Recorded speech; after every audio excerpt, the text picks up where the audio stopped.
All right, we are recording. Awesome. Wait, have you checked to make sure that the audio is recorded? I did. Okay, so I am recording. I'm sharing sound from my computer, and I'm recording to the cloud. Yay! Perfect. Okay. All right. Awesome. Time for recap. Everyone roll a d12.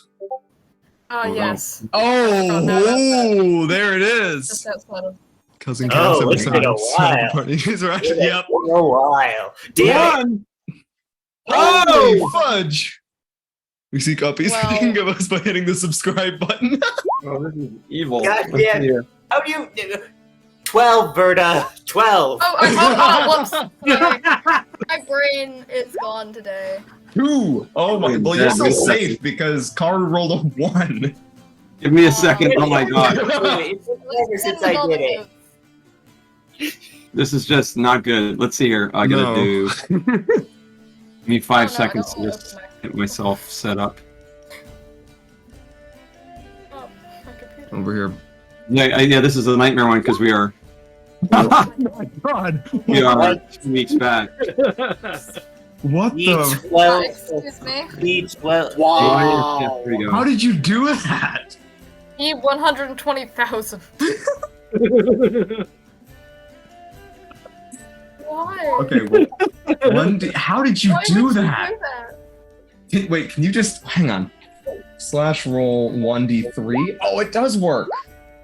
Yeah, Slash it roll. was numbers. Which Oh my which God. one?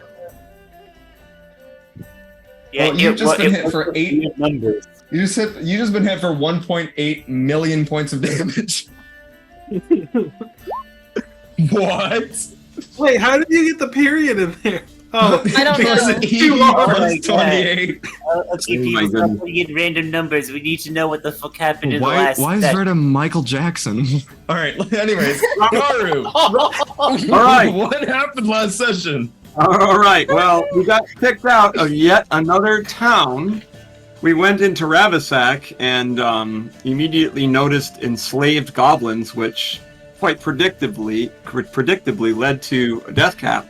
Trying to be friendly with one of them, pissing off some snob slave owner, and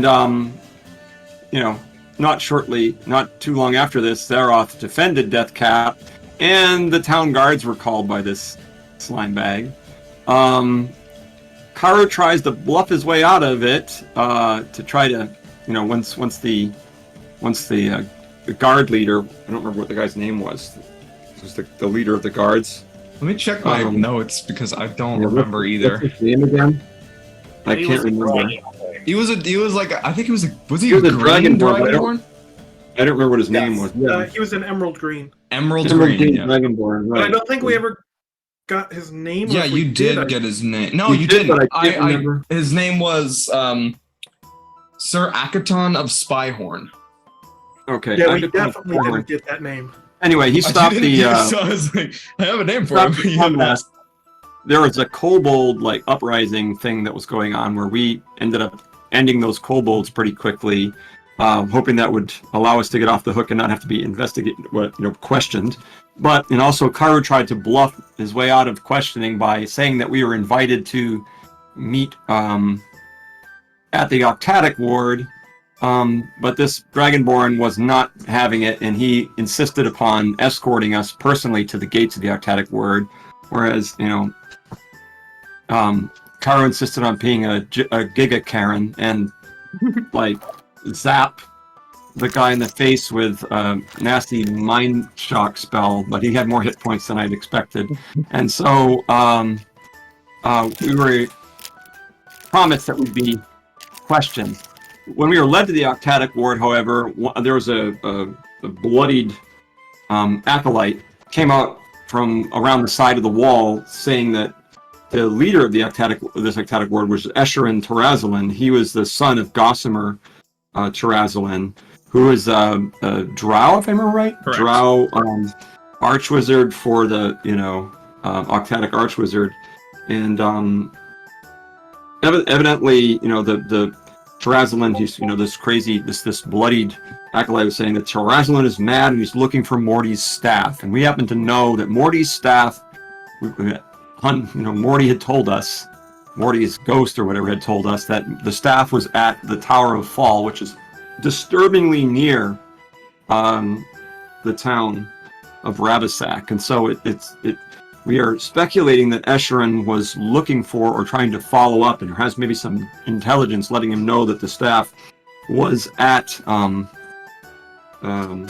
the Tower of Phaal, and so now it's become a race for us to get to the Tower of Phaal before Terrazalin. Now we expect that we are being pursued by guards because once this guy, this bloodied acolyte, told us to go away, we took off through the crowd, and Silverin, I believe, tried some really cool thieving tricks and almost got away with some neat magic items. Yeah. But failed, and we ended up leaving the town and then trying to find our way go up to the northeast along the river to try to find our way to the Arctic Ward, where we camped in a foggy glade or something, and there was unfortunately ended up facing a dragon, a black dragon, and thanks to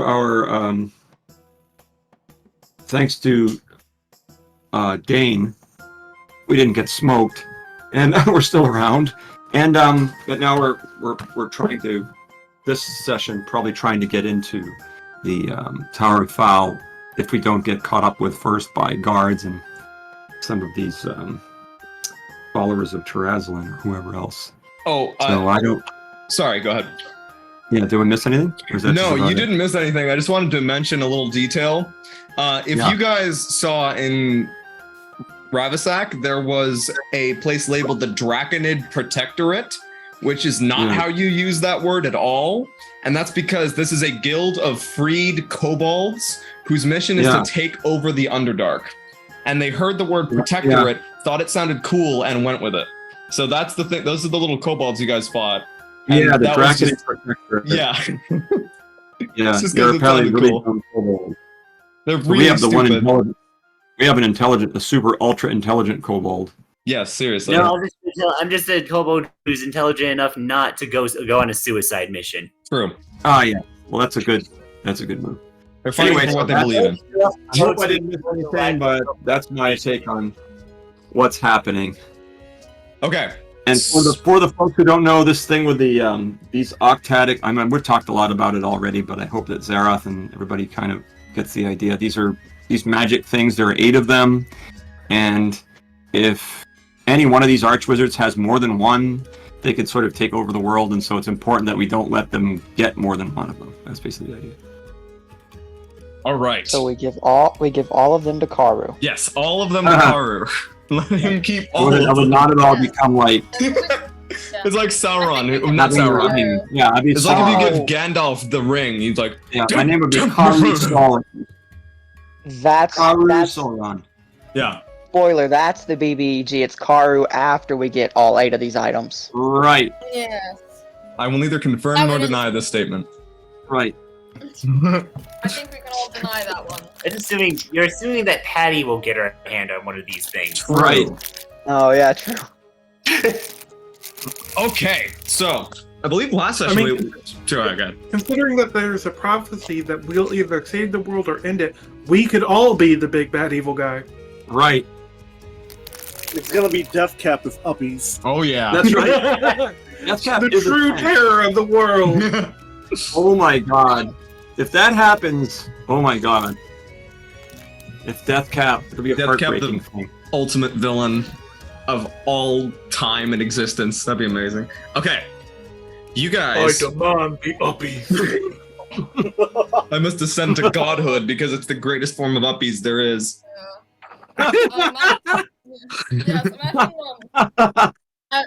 this prophecy does not seem like this. What kind of prophecy is this? They're like, it might happen one way, might happen the other way. We're not sure. Right. That's kind of what all prophecies are like. It's just a big fuck you because they don't know what's actually going to happen. Right. They're like, I only have 5 intelligence. Please spare me. Wisdom or whatever score you'd use for that. Okay, so last session we left off with you guys finishing up your long rest after battling with this black dragon and its twin kobold little little buddies that were flying next to it that had wings.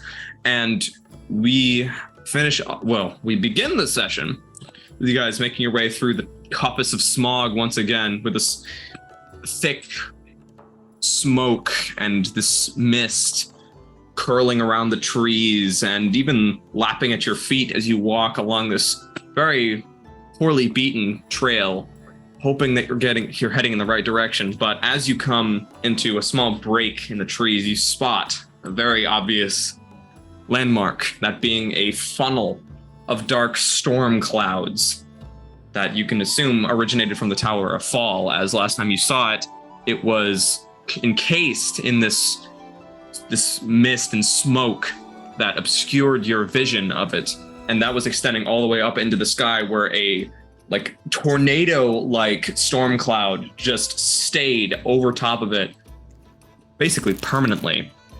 You can assume that you're probably getting close. And I just like to mention, we have all of these 21 sessions. This is the 22nd session. We are finally on the second month that all of those 22 sessions took place over 1 month. And we're finally on to Ferotis, or Great Spell, which is what is this? We are 1, 2, 3, 4, 5 months away from the end of the year. Okay, you guys are moving along all the way to the end of this trail, where you can assume you will find this river and the Tower of Phaal itself, with whatever perils you may face there.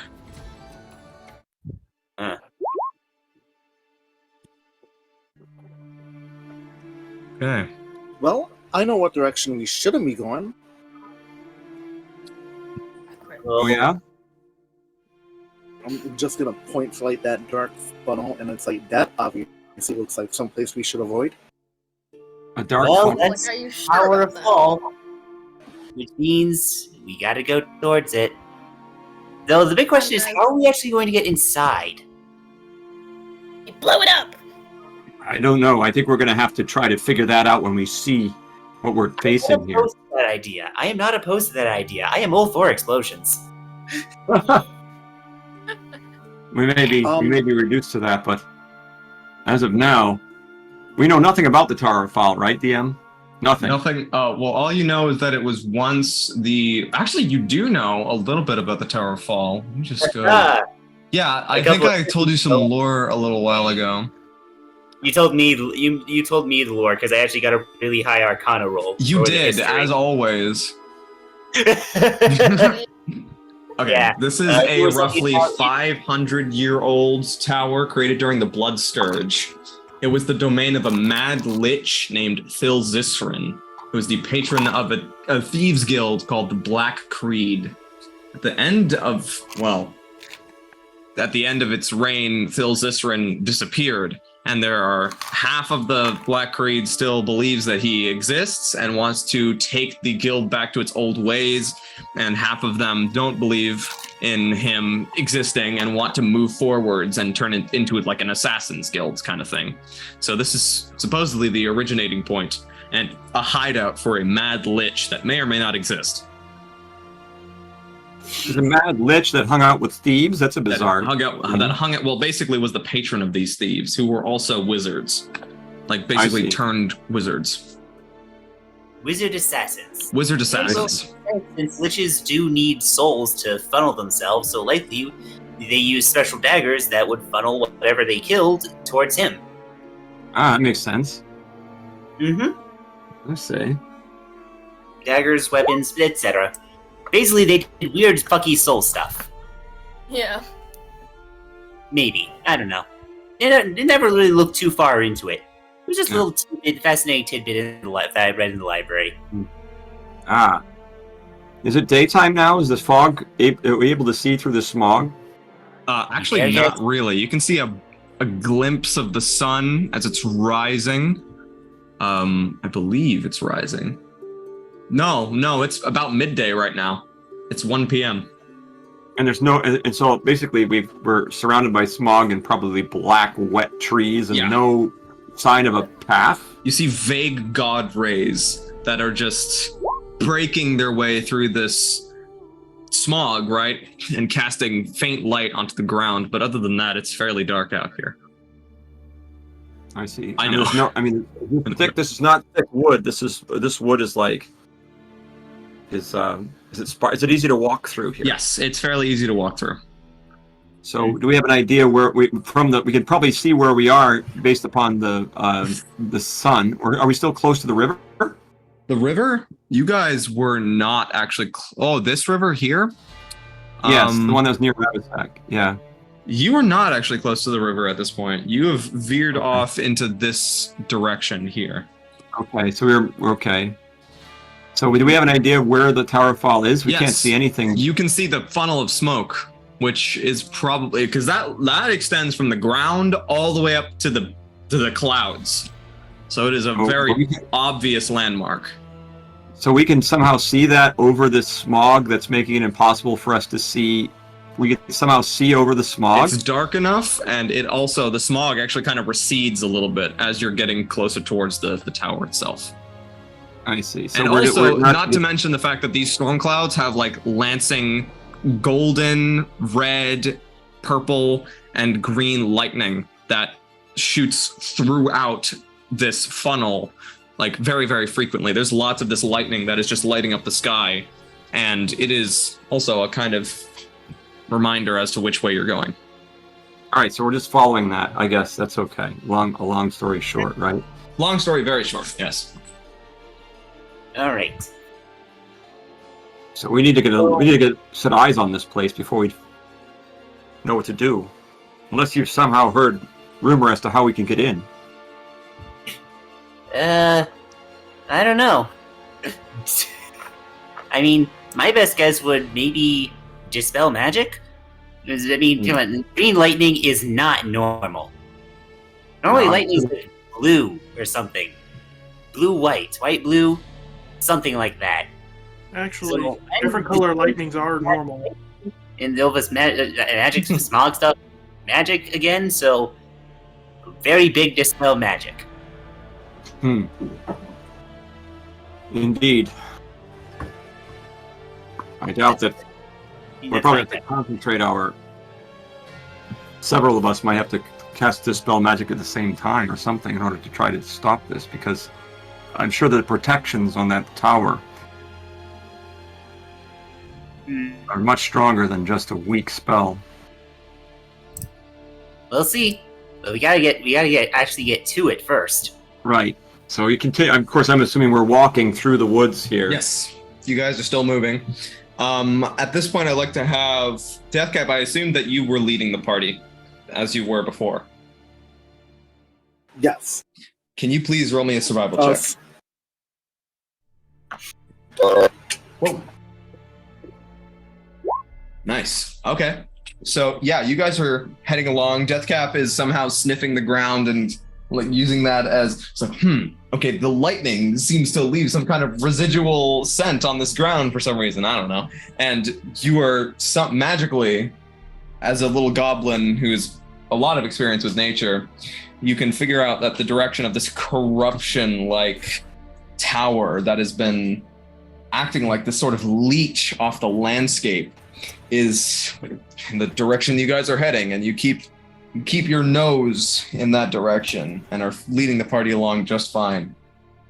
And at this point, that's like you got to get down from Xerath's back, of course, in order to sniff the ground. But it's very worth it, and he probably wouldn't mind you skittering up and down and up and down and up and down him like some kind of fireman's pole. Probably, never can tell. I'm thinking at this point, Xerath just has like a vine rip attached to me like a dog, and I'm just like sniffing it down. Only Xerath knows that. Xerath has one of those like baby carrier thingies or whatever that they put the baby on the front. Just for. Oh my god. Okay. More like one of those toddler leashes. Oh yes, yes, with the backpack. Jeez. Oh please. Okay. All right. After several hours, you finally break out of this smog and this mist. You step out of the forest and you see like the banks of a river, but it's extremely wide. you can't even make out the other side of it. It looks almost as big as like some kind of ocean. You're not even certain maybe you're going the right way only because of the residual scent of the corruption aura, and because you can now spot the Tower of Phaal only about maybe 500 to 700 feet away from the cliff face that is along the right side. You guys are at a little divot point, and you're right up next to the black, murky waters. So it's close to the shore, but it's fairly far along the right bank. I see. Is there the right bank? As in the right side of you guys. The guys where you got the right side of you. Oh, right, to our right. I see. Okay. Is there a bridge or any sort of causeway going out to it? No. It's just out there, isolated. It's just in the middle literally of the out there, and you can also see, like the art shows here, with the Tower of Phaal.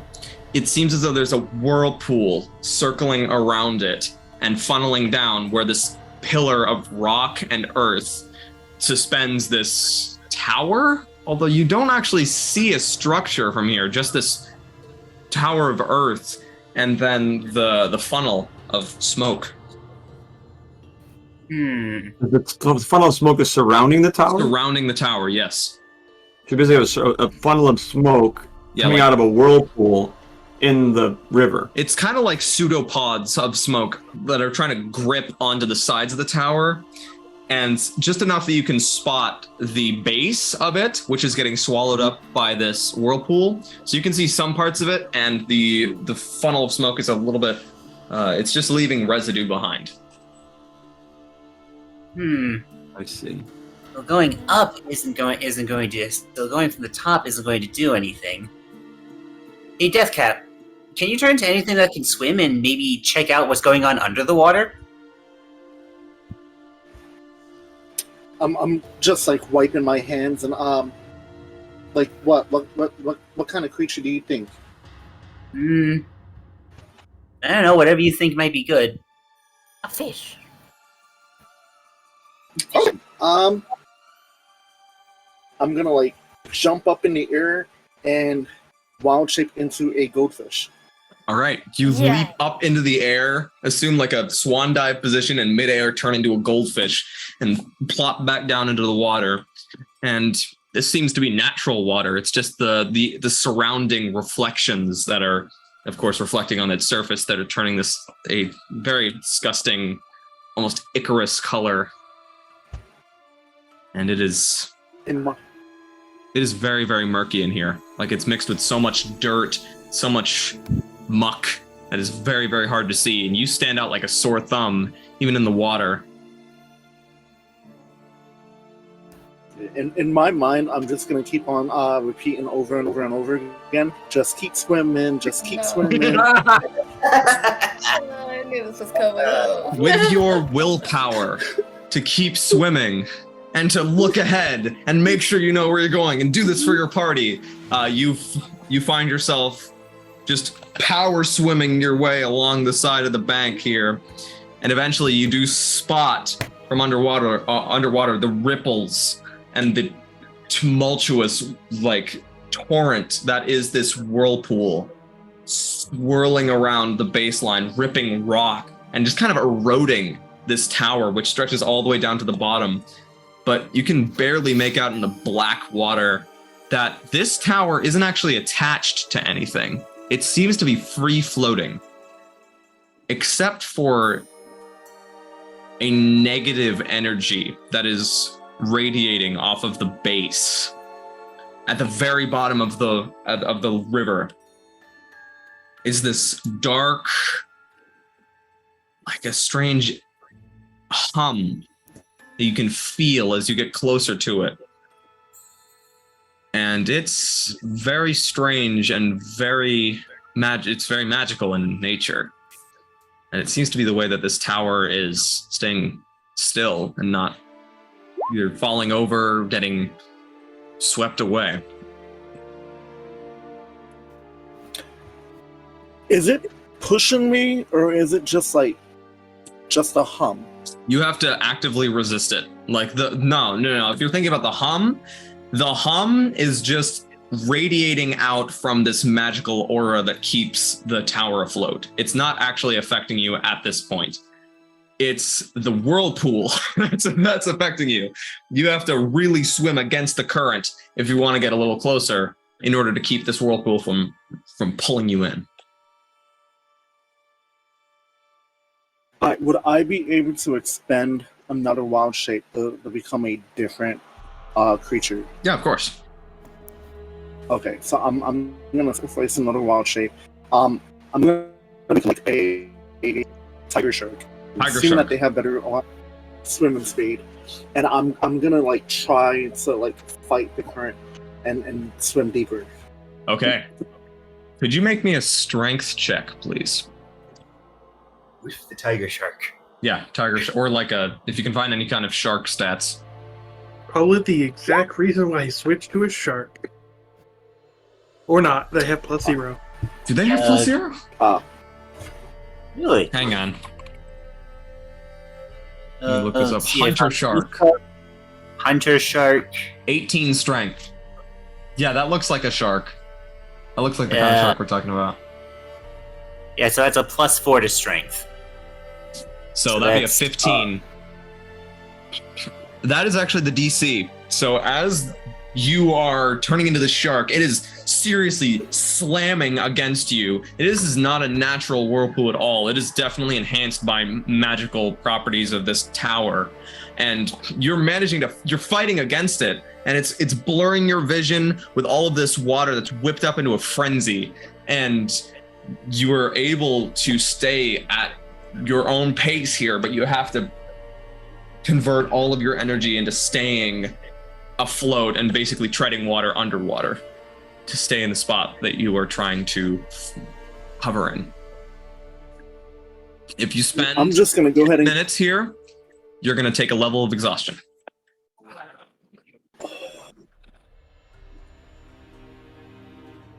$10 minutes total, so we'll build up. Okay. Does it look like I actively stand a chance? At what? What are you trying to do? I'm trying to find like the source of whatever is pushing me away. Like, is this natural or is this magical? Very, very definitely magical. This whirlpool, nothing about this tower seems like something that you'd find in nature. It seems it's definitely a perversion of the natural way that the world should work. It's floating in the water. There's a magically enhanced whirlpool that is just spinning you around and just speeding up like the erosion of everything around it as it reaches from bank to bank. Yeah, it's definitely magical. Alright, I'm gonna keep pushing. If I can get there, I have an idea of what I would like to do. You can get there. I need you to make a strength saving throw, please. Your strength save will have a +4. No. You take a level of exhaustion, but you do manage to make it there. So you are at the very base, and here you finally poke your shark nose out from the wall of this whirlpool, and you're exposed to fresh air for just a second before it rips you away. And you start spinning and spinning and spinning, getting down closer and closer to the bottom. And that is when you see that this dark energy, it seems to be like blackness that is just like necrosis on the very base of the pillar of earth. And then at the very bottom of it is this sharp looking red electricity. But it's a very static electricity kind of, where it looks almost like a weapon blade. And it looks like if you touch that, it would really hurt.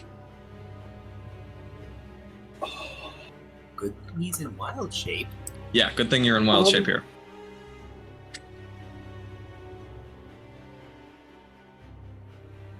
I have an idea of what I would like to do, but I wanna...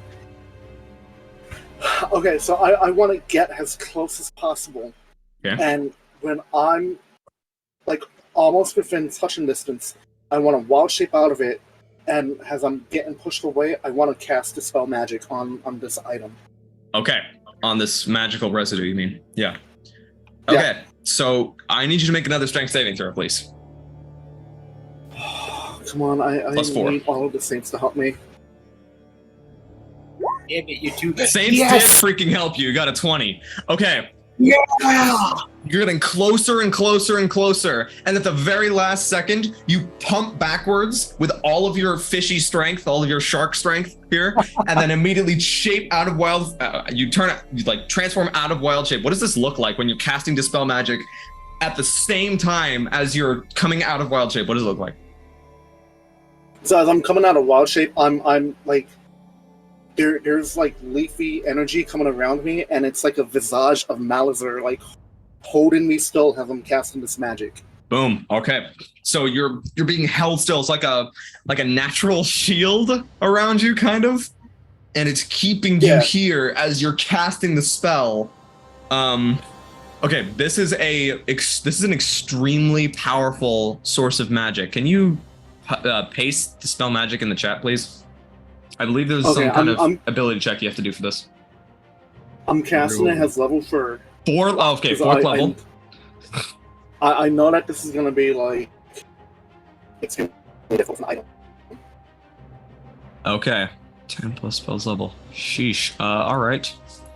You need to make a ability check using your spellcasting ability. So I need you to make a wisdom check for me. I would like to remind everyone here to double check your inspiration, because at some point like this, it might be a good idea to use it, because I know that you guys might forget about it. Don't got one. You don't got one. If you do have one, just double check. I would like to use the inspiration for this spell. Okay. I will not be reminding you, but we haven't played in a couple weeks. I just wanted to make sure everyone knew. No, so I'm gonna roll before I ask after I roll. So okay. I'm doing it now. Ooh. Sorry. Wait, no, sorry. Paddywhack is a range of... Okay, gotcha. Sorry, I meant You're to good. check what it did. So you cast Dispel Magic, and you feel yourself connecting with the natural flow of the world around you. And you're extending your hand out to this presence and attempting to quell it and force it down and tear it apart and destroy it, scatter into a billion pieces. And the force of nature all behind you as you reach out to it to try to destroy it forcefully, it's like a wall of stone that you strike into, and you're like scrabbling against it, trying to cast it down and break through with it. But it's almost like trying to take down a wall with just your little goblin nails. It is not going to work. And at that point, as this spell ends, you drop back into the water. You've got like 6 seconds. You got one turn to react. What do you do? I'm gonna conjure. I'm gonna go ahead and cast Conjure Animal, and have a let's say octopus just like swim me up. Nice. So you summon an octopus right beneath you, grab onto it. You're kind of giving it like a bear hug, and as it it jets away and gets you out of there. Let's see. Hang on. What is the octopus's? Oh, it's a TR0. Oh, geez. It's not. Hang on. There's a giant octopus. You can summon a giant octopus. Oh shit! Can you summon a giant octopus? Yeah, it's a there it is. CR1 right there. Okay, I need your octopus to make a strength saving throw. Keep on blessing me, come on. So it becomes a 5 because of the freaking. Is he still under the water? Yeah, he is still underwater. Deathcap, do you want to have summoned a giant octopus? Yeah, I'm thinking roleplay wise, the octopus, one of its 8 tentacles can grab me as it swims away. Okay. So, unfortunately, even with an 11, your octopus is like jetting forwards as fast as it can, trying to push itself out of the range of this whirlpool, and you're clinging on to one of its 8 tentacles, and it's clinging back with its little suction pod suction cups. I don't know, know what you call that, but it is overpowered by this magically enhanced whirlpool, and you have just enough time to push off of it and get some leeway as your giant octopus falls directly into this magical energy here. Hang on. Oh, what happens when something touches it? The octopus is going to be taking 31 points of necrotic damage, but it is still alive. The octopus is still fighting. It still like tries to push itself forwards and get to you. I need you to make another strength saving throw for the octopus.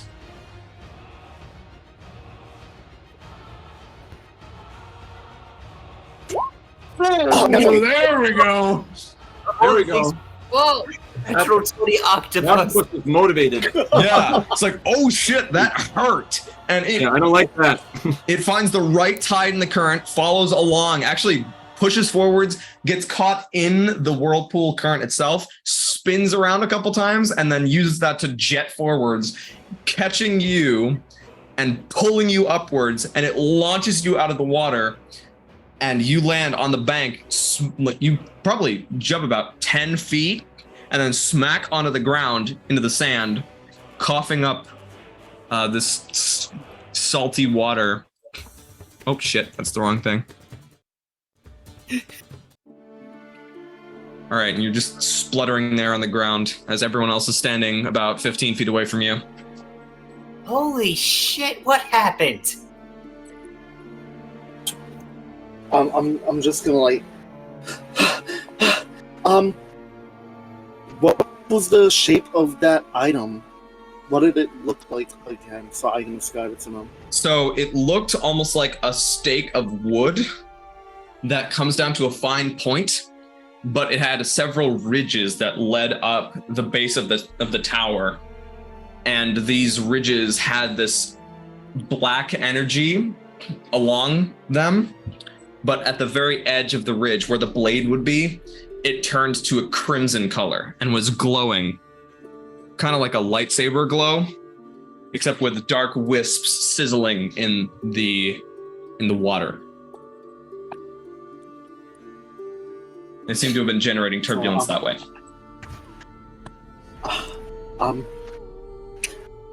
Really bad magic item.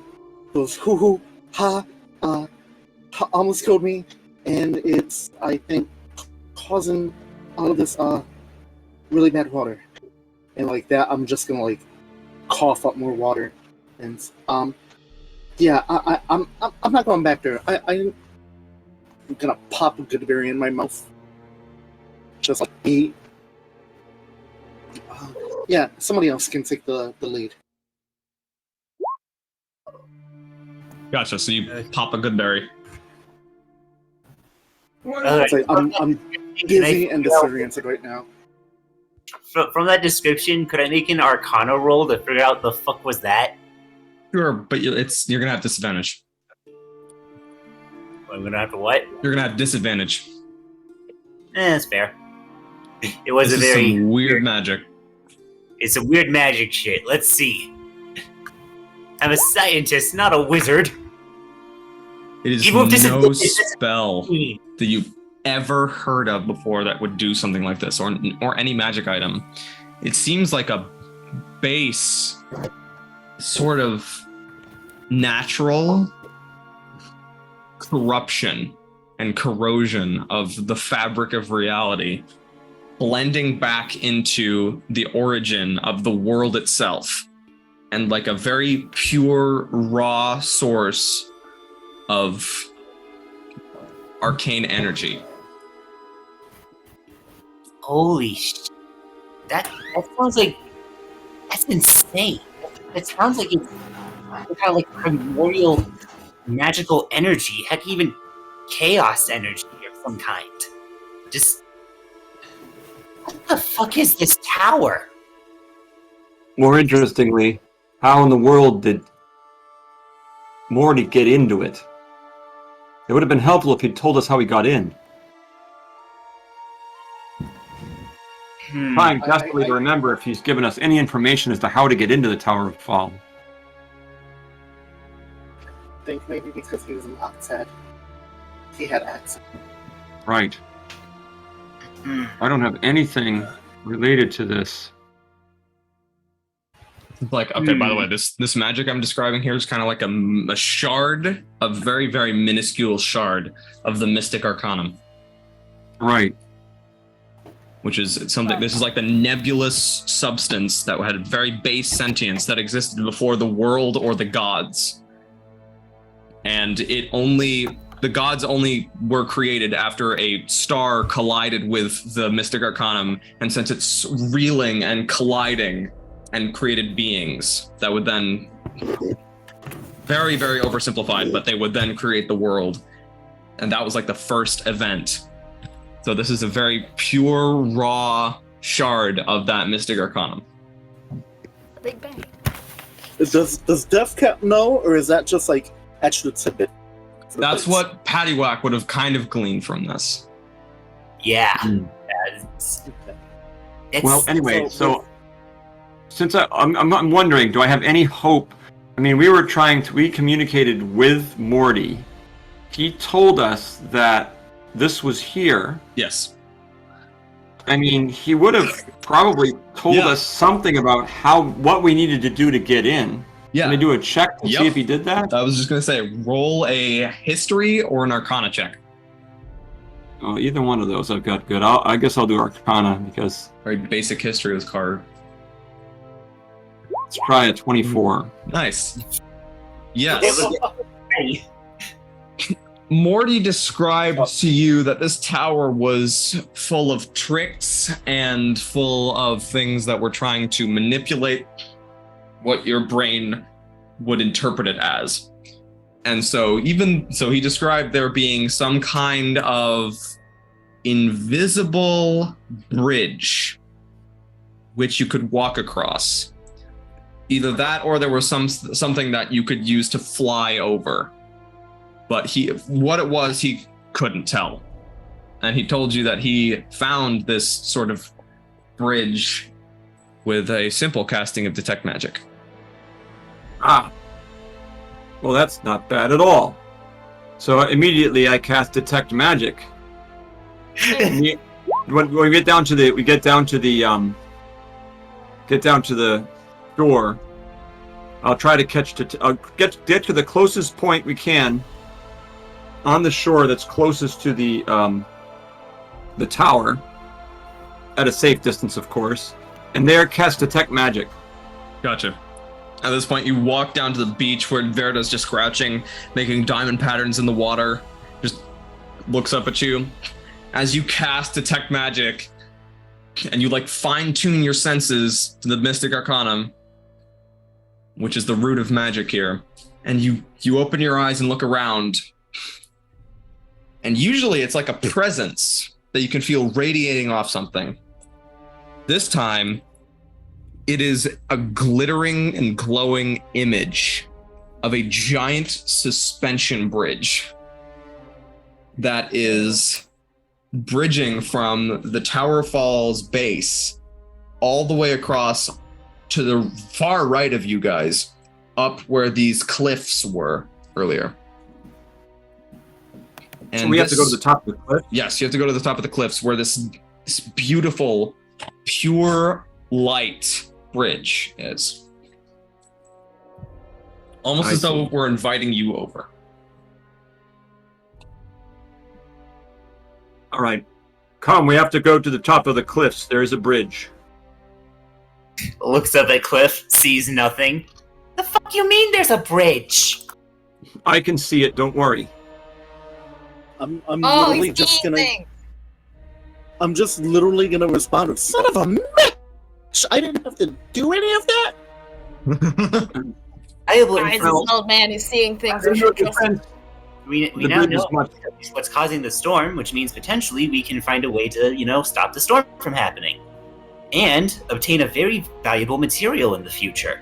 After all, how often does someone get to actually study a piece of the Mystic Arcanum itself, the primordial essence of the universe?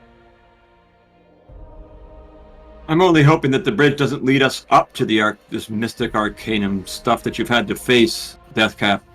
I'm not so sure. All I know is I can see the bridge. That I Mr. cast- Arcanum stuff was at the very bottom of the spire. That was floating above I see. the river floor. The river bottom. Yeah. I see. Well, it was not Is it generating the whirl? It's is generating. It the seems whirlpool? to be the very base of this whirlpool and what keeps the tower afloat. I see.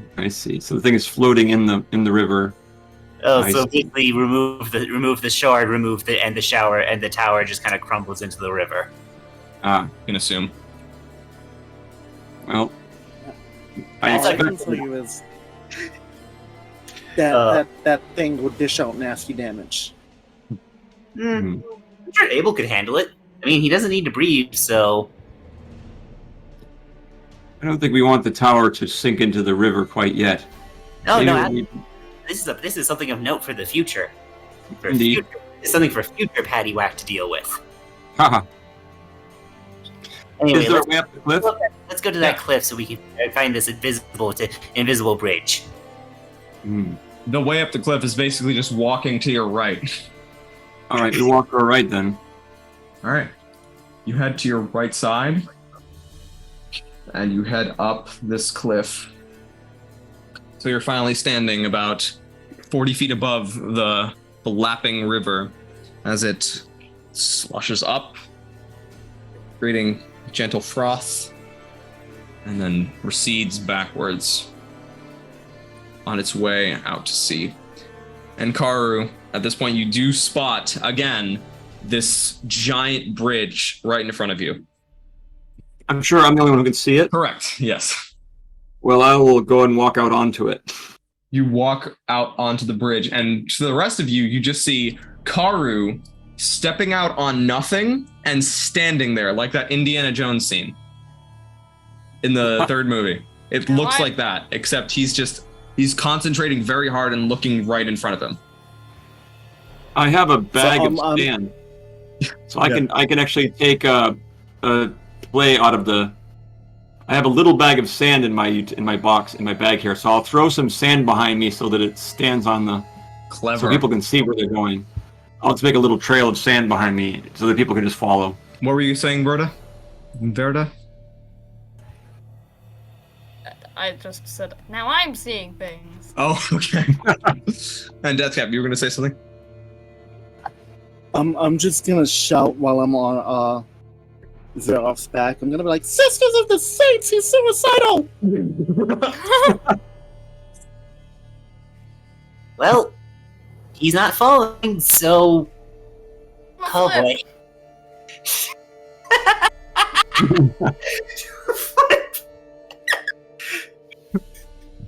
Paddywhack will tentatively follow, with Abel following behind her, follow the tiny trail of sand.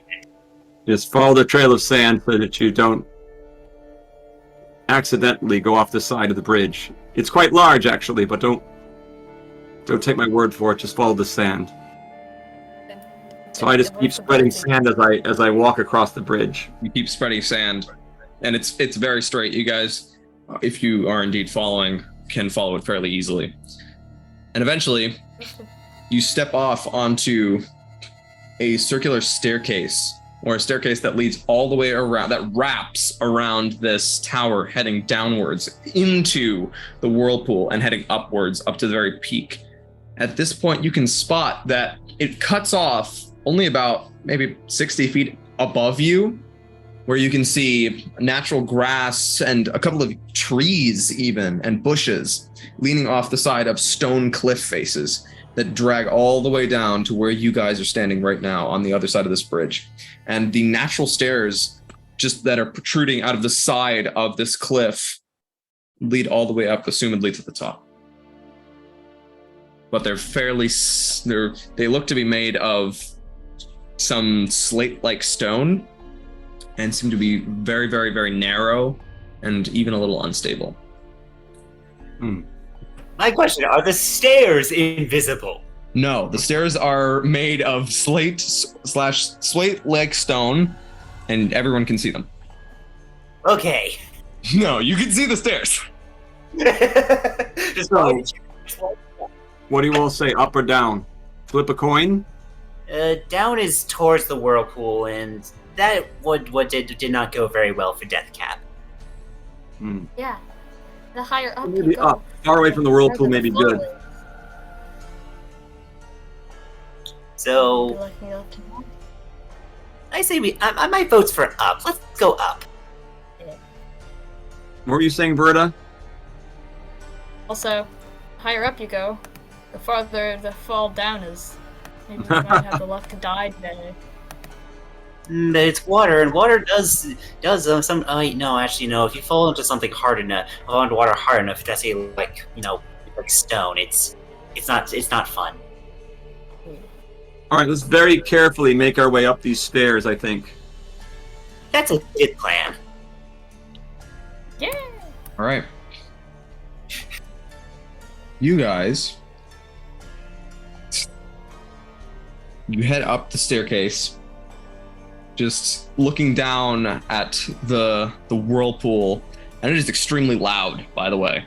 It is swirling around like the loudest waves you ever heard times 2. It is almost, it's like loud as thunder just above you, with the additive of the thunder that comes right after the lightning that is lancing through the sky from originating in this funnel of storm clouds. Eventually, at one point, one of you, Zeroth, you almost slip off the ledge, and you're walking along here, and you're really heavy, of course, and you step on like the very, very edge of this step, and it breaks off and slides. And you just manage to catch yourself and pull yourself back up. And then you guys keep going onwards. That's our good. When I pull myself back up, I'm just gonna be like, someone tell me where the bridge ends next time. There we go. What bridge? And Faster than the bridge. tell me where the steps end next time, and I'm gonna like take out my axe and just kind of like make sure where I'm stepping is solid as I'm walking through for the rest of it. So And you're gonna be using your axe like a walking stick. Pretty much, yeah. it's generally strongest nearest to the wall. That's right. Hug the wall. There's a wall. Yes. We're going around the outside of the Wall. tower. Oh yes. Wall of the tower. So you are At the outside of the tower, the things are sticking out. You guys walk for about maybe 15 minutes, walking Jesus very carefully, and with Zeroth in the back, using his axe to, like blind person style, tap from left to right in a radius around him to make sure he's not gonna slip off, like keeping his hand on the wall. You guys, Deathcap's hugging the wall and sliding upwards slowly, just inching along. And eventually, you pop out. You guys are right underneath this dark storm cloud, so much that if you reached up, you could touch it. Oh, thank goodness we're away from the stairs. It's a good thing most of my legs are currently metal, otherwise I'd probably be a lot more hurting. Oh, I thought you meant you had like a large number of legs, and I was like, what? And you see before you is a flat, sort of natural-looking landscape. It's maybe about 60 feet wide in a diameter, vaguely circular, with many trees dotting the edges and these bushes and grasses sprouting out. You also see 3 different pillars. And these pillars look to be almost like an elven design with roots that stretch up it like it was carved that way, except very naturally, made from real roots of a real tree, but they're cut off at the top. And you can see these lightning bolts. As you look up, actually, you see that this funnel is like a whirlpool in that you can stare straight up right into the sky. And for some strange reason, as the swirling storm clouds that act like walls in this hollow funnel. At the sky right above you, you can see the starry, twinkling night with the 2 moons above you, even though it's the middle of the day. And these storm clouds caress the trees and the bushes and come down almost like walls around you. As you're stepping out into the middle of this area here, this strange little patch of the natural life in such an unnatural place, you see in front of you is a ruin of a base of a tower that stretches up only about 15 feet, where it's cut off and roughly shattered. And in the very center of this circular tower is a dais. And on the very top of this dais, which is made of stone and circular here, is what looks to be some kind of frame for a portal, which looks very unnatural as well, made of this red steel that glows, and it's familiar to some of you. It looks to be like it's made of flamerin, and it is engraved with what look like skull carvings. And sitting in front of this portal is a lion with a billowing mane that cascades past his shoulders as he lies there, leaning forwards, his eyes pure blue light. But the strangest thing about him is not the fact that he is the same color as sort of scarlet red gemstone, even in like an agate, but it's the fact that he has 2 wings that are furled up behind him. And as he leans there, he's got strange details around him that do not look to be lion-like at all. For one, he has this strange silvery collar that comes down to a point where there is a blue sapphire engraved in it that is just around, that's loosely lying around his chest.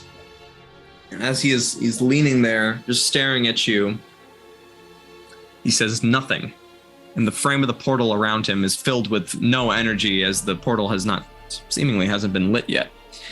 This strange scene around you, everything seems in stasis, as nothing is moving. What would you like to do?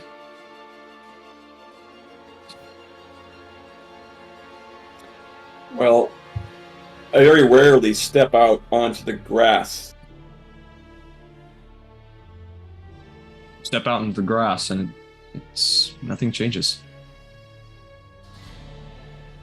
As in the grass acts normal, and you just step onto it and it collapses beneath your feet like it would normally, and everything's fine. I step forward toward the lion. Actually, I'm looking around to see if there are any stairwells going down into the tower. None. There's no other way into the tower. What tower? This just seems to be like a pillar of stone and earth. I mean, the tower. The ruins of a tower. We just climbed up, right? Yeah, that, like, this base, there does not seem to be. You can't spot any sort of descent, like a manner of descent down into the tower. I see. So there's a wreckage of a tower on top of the actual tower. Yes. And the portal's on top of that with this lion sitting in front of it. Yes. So I turn to the lion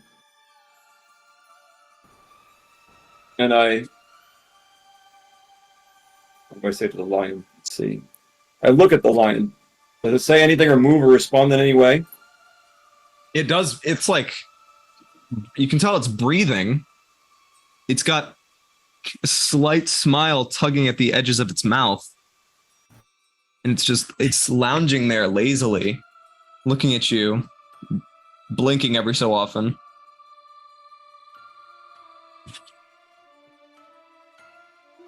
That's it. How, pray tell, does one gain entry into the tower below? I asked the lion. It gets onto its feet and stretches, letting out a low roar.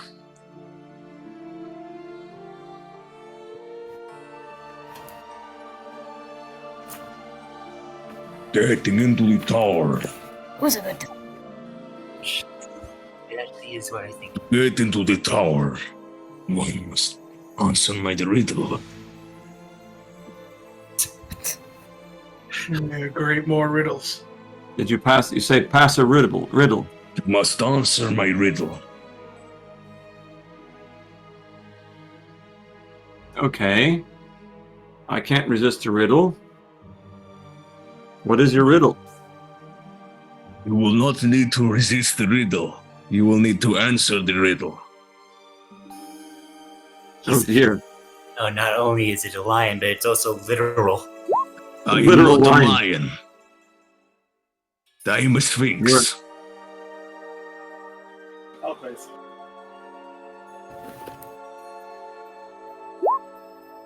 Okay. What is your riddle? My riddle is a riddle. Would you like to hear it? Yes. Yes, I would. Excellent. Oh God. Prepare your ears. How? I How do I do that? I begin eternity and end space at the end of time and in every place. Last in life, second to death, never alone, found in your breath, contained by earth, water, or flame.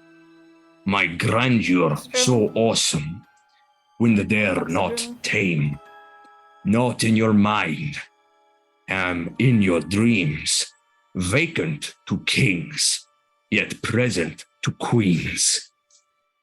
What am I? Can you put that in the chat? I was just about to do that because that's a long ass Yeah, riddle. I already figured it out. Is, That was Oxen for a little while. is it the letter E? He leans forwards.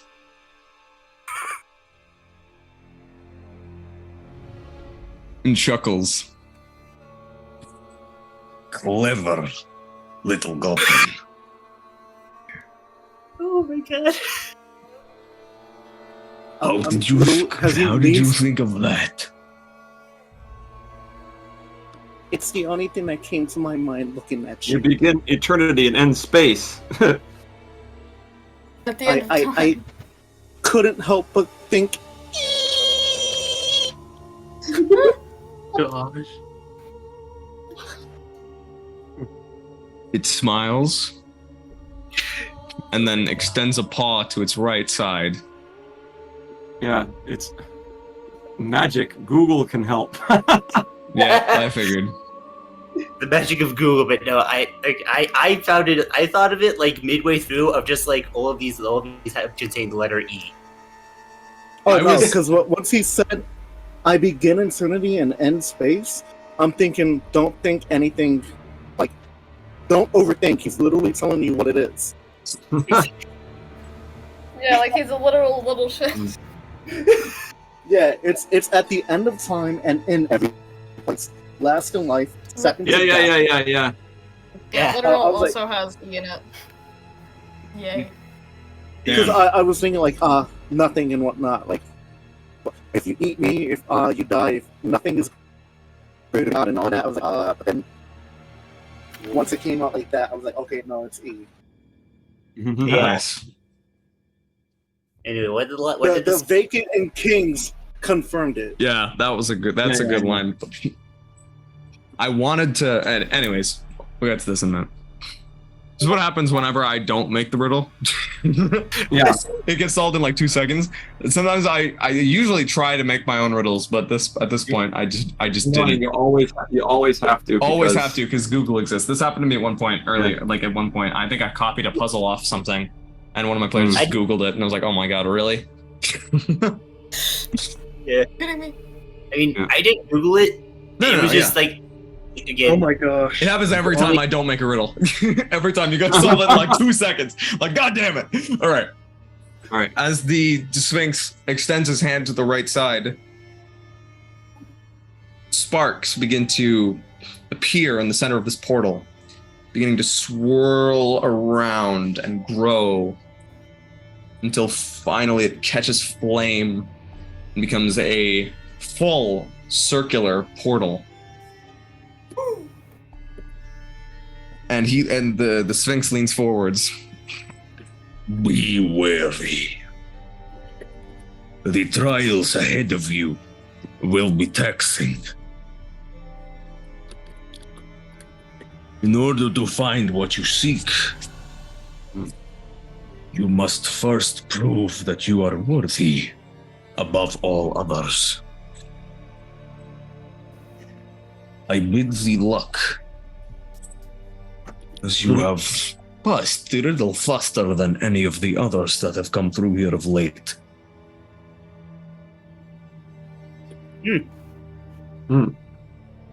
Apparently some of them didn't know how to spell. Reading a I'm comment, surprised. maybe not. I'm surprised the goblin knew how to spell. Me too. Goblins are magnificent creatures. There are plenty of things you probably do not know about them. That is completely fair.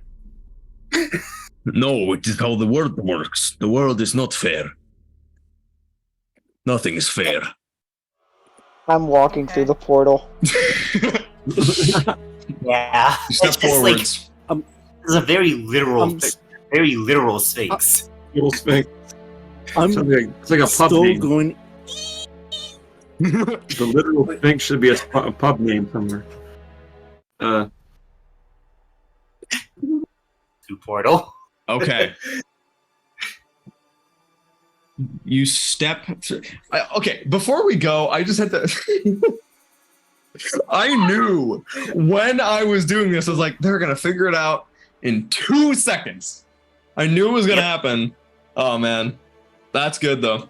Well done. And you step into the portal and feel yourselves, or at least, so who's stepping first? Me. They're off. Zeroth, you step forwards, and as you step into this portal, you feel yourself transferring from this relatively very, very muggy and extremely humid environment, which is still pretty heated, right? It's pretty hot. Stepping into a wall of burning fire. And stepping through this fire, as it flows through you, as you enter this portal, you feel yourself compressed and stretched, launched throughout the fabric of reality. And even though it may last mere seconds, it seems to take an eternity to end. Until finally, it's like you're basically getting even motion sick from this, as you're spinning around in complete and utter darkness. And at the very end of this path, a blazing orange light appears as you are spat from this portal.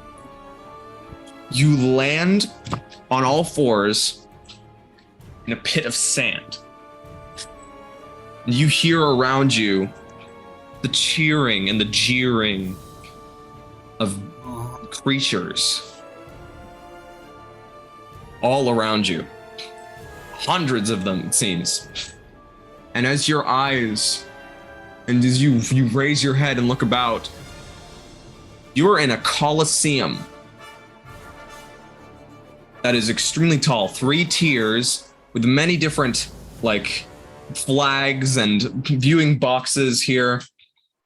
And you also spot that are just filling these seats are creatures, horned with wings, all of them varying in their appearances. Clearly devils, all standing up, cheering, booing. As you look around, you see multiple different groups all around in the center of this arena, all standing and looking about. And it's then that you spot them. Right in front of you, looking at you, even though this entire place is lit up with the orange light of lava, you can see a pack of 4 Goliaths that all stare at you, faces completely pale, as it is very obvious that they recognize you. And it's at this point the rest of you are spat out of this portal and land in the same place. And I'm going to drag everyone over to this map here.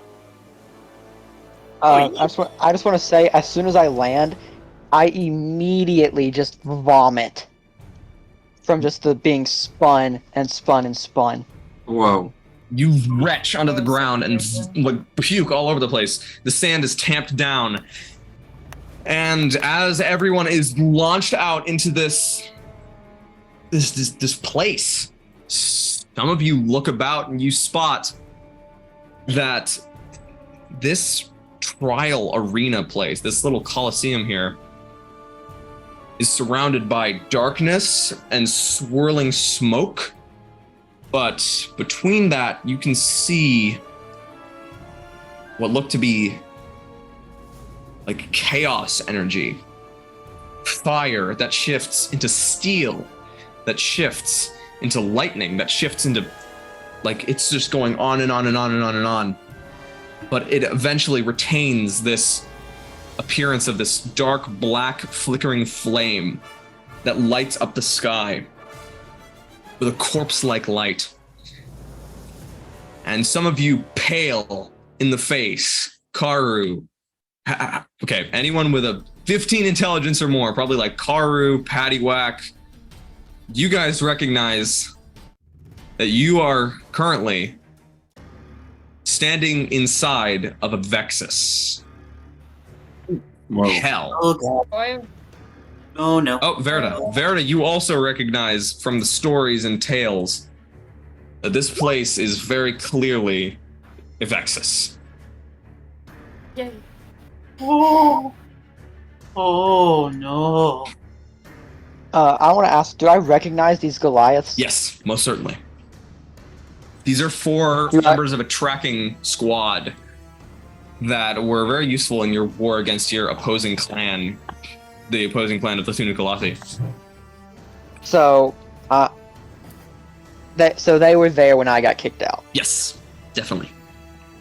Great. You guys are currently in the very So center of this trial grounds here. All of us are there? All of you are right here. And there are like several other groups all around you. Oh, What do you great. guys do instantly? Look for pathways. The other doors are on the outside of this thing? Are they closed? So there are kind of doorways. Everything in this place is made out of a sharp, like crimson black metal. And it's like a very corrupted version of a Colosseum. And these doors look to be made of a fleshy substance that is just like punctuated with eyeballs that are all like turning and staring at you. We don't see any Neko Paladin, do we? No, you do not see a Neko Paladin. Good. Wait, This really? a Is throwback this? to last week? Are you fucking kidding me? Nope. We had like a arena fight last week. Yeah, we were transported in an arena by Loki. It was a weird dream that Patty had. It was Real- like, what the bro. fuck? I don't. Yeah, that's what it was. Patty had that dream, and now here we are. It was just foreshadowing. She Yeah, turned you into a had dog. weird dream. Yeah. Crazy, We were a right? dog, and we had a right. Death Cat turned into a cat. Yeah, It's all because of the ice water. that's All right. because of the ice water. Okay. What are alright. you guys doing?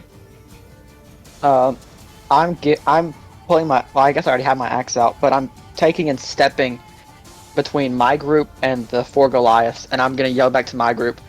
We're in a Coliseum. We're not getting out of here without fighting. I'm assuming those 4 are our opponents. Doing that, get out my light crossbow, and if allowed, well, since we're in Avexis, bonus action branding smite onto my crossbow. You cast Branding Smite onto your crossbow, and you guys prepare to fight as these cheering devils are all around you, just screeching and look. Hang on. So, question: are you talking about the arena itself, or the entire map, or is it just the Coliseum?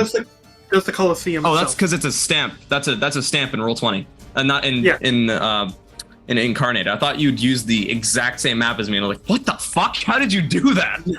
No. Yeah, okay, that makes sense then. I was like, how?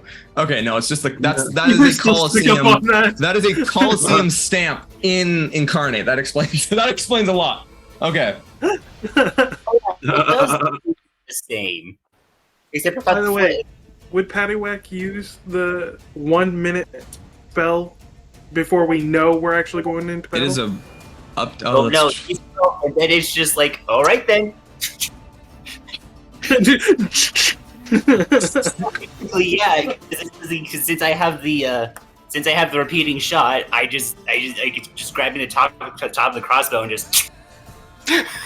Okay, and as you guys are getting ready to go into battle against these adventurers, we're gonna take a very quick break, and we're gonna come back in about 10 minutes as I pull up some stat sheets and get ready for this battle.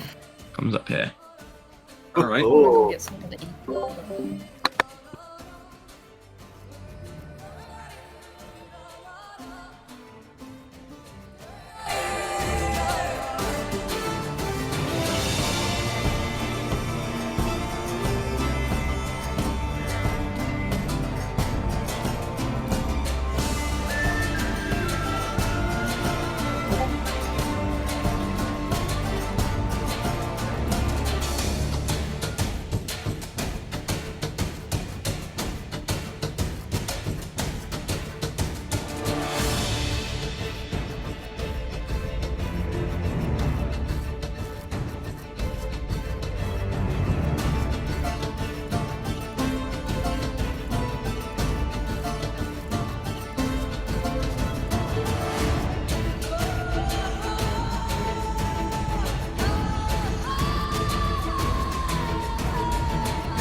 I have it? Oh, I have it. Yeah, it's everyone. It's a part of. I'm going to resume our lovely recording here. Okay. Okay, everyone, please roll initiative. Alrighty-o. Initiative, roll. On Wait, are our characters on? 11. They are not. God. Okay, good. 18 for Karu. Those characters would be pretty damn small. 17 for me. Alright, Verda got a Is 17. Dane still with us?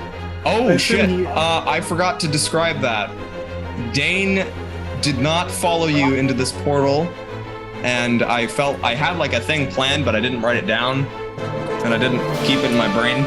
But I guess my idea was that the Sphinx would not allow him in. He would only allow you guys into this portal here. I should have done that earlier. That's my bad. The Dane was kind of just left us like once we went onto the bridge, just like, well, this is where our journey ends. Yeah. I still think have that's 13.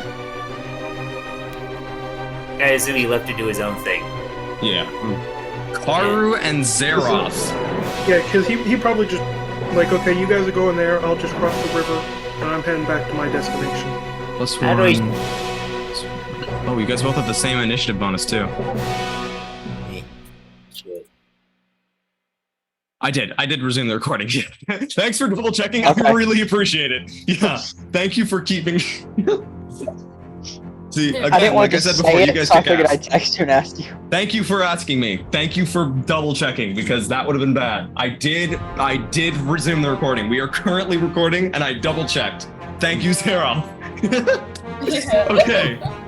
That'd be Karu better and than Santa Claus and triple check. Triple check. Oh yeah, absolutely. Absolutely. Thank you for reminding me. Karu and Zeroth, you guys are up. If you want to like mesh your turns and like do actions, well, or if you want to say you go first, okay, I'll go first, that kind of thing. Either one I mean, works. I'm gonna let Zaroth go first because he might be able to say something to these Goliaths and figure out. We ought to all be teaming up to get the hell out of hell here rather than fighting each other for these demons' enjoyment. I don't know what he's thinking, but I will happily take going first. All right. So I'm gonna kind of be ready to like go at them, and I'm gonna look across. Do I recognize the leader of the group? They can Like, can I pick out which one of the four was the leader of the group from back from the in the war? Okay.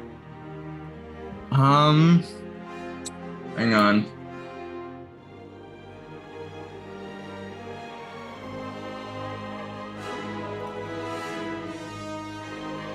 Let me see. Can you make a perception check? —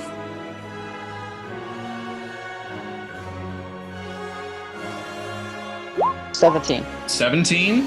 Yes. You can definitely spot that the one in the very back, who happens to be clad in chainmail and like holding the shield, as well as what looks to be this giant quarterstaff, is the leader here. She actually, who has like this plait of dark brown hair going down her back, which actually stretches down to like the middle of her back, is just looking straight at you.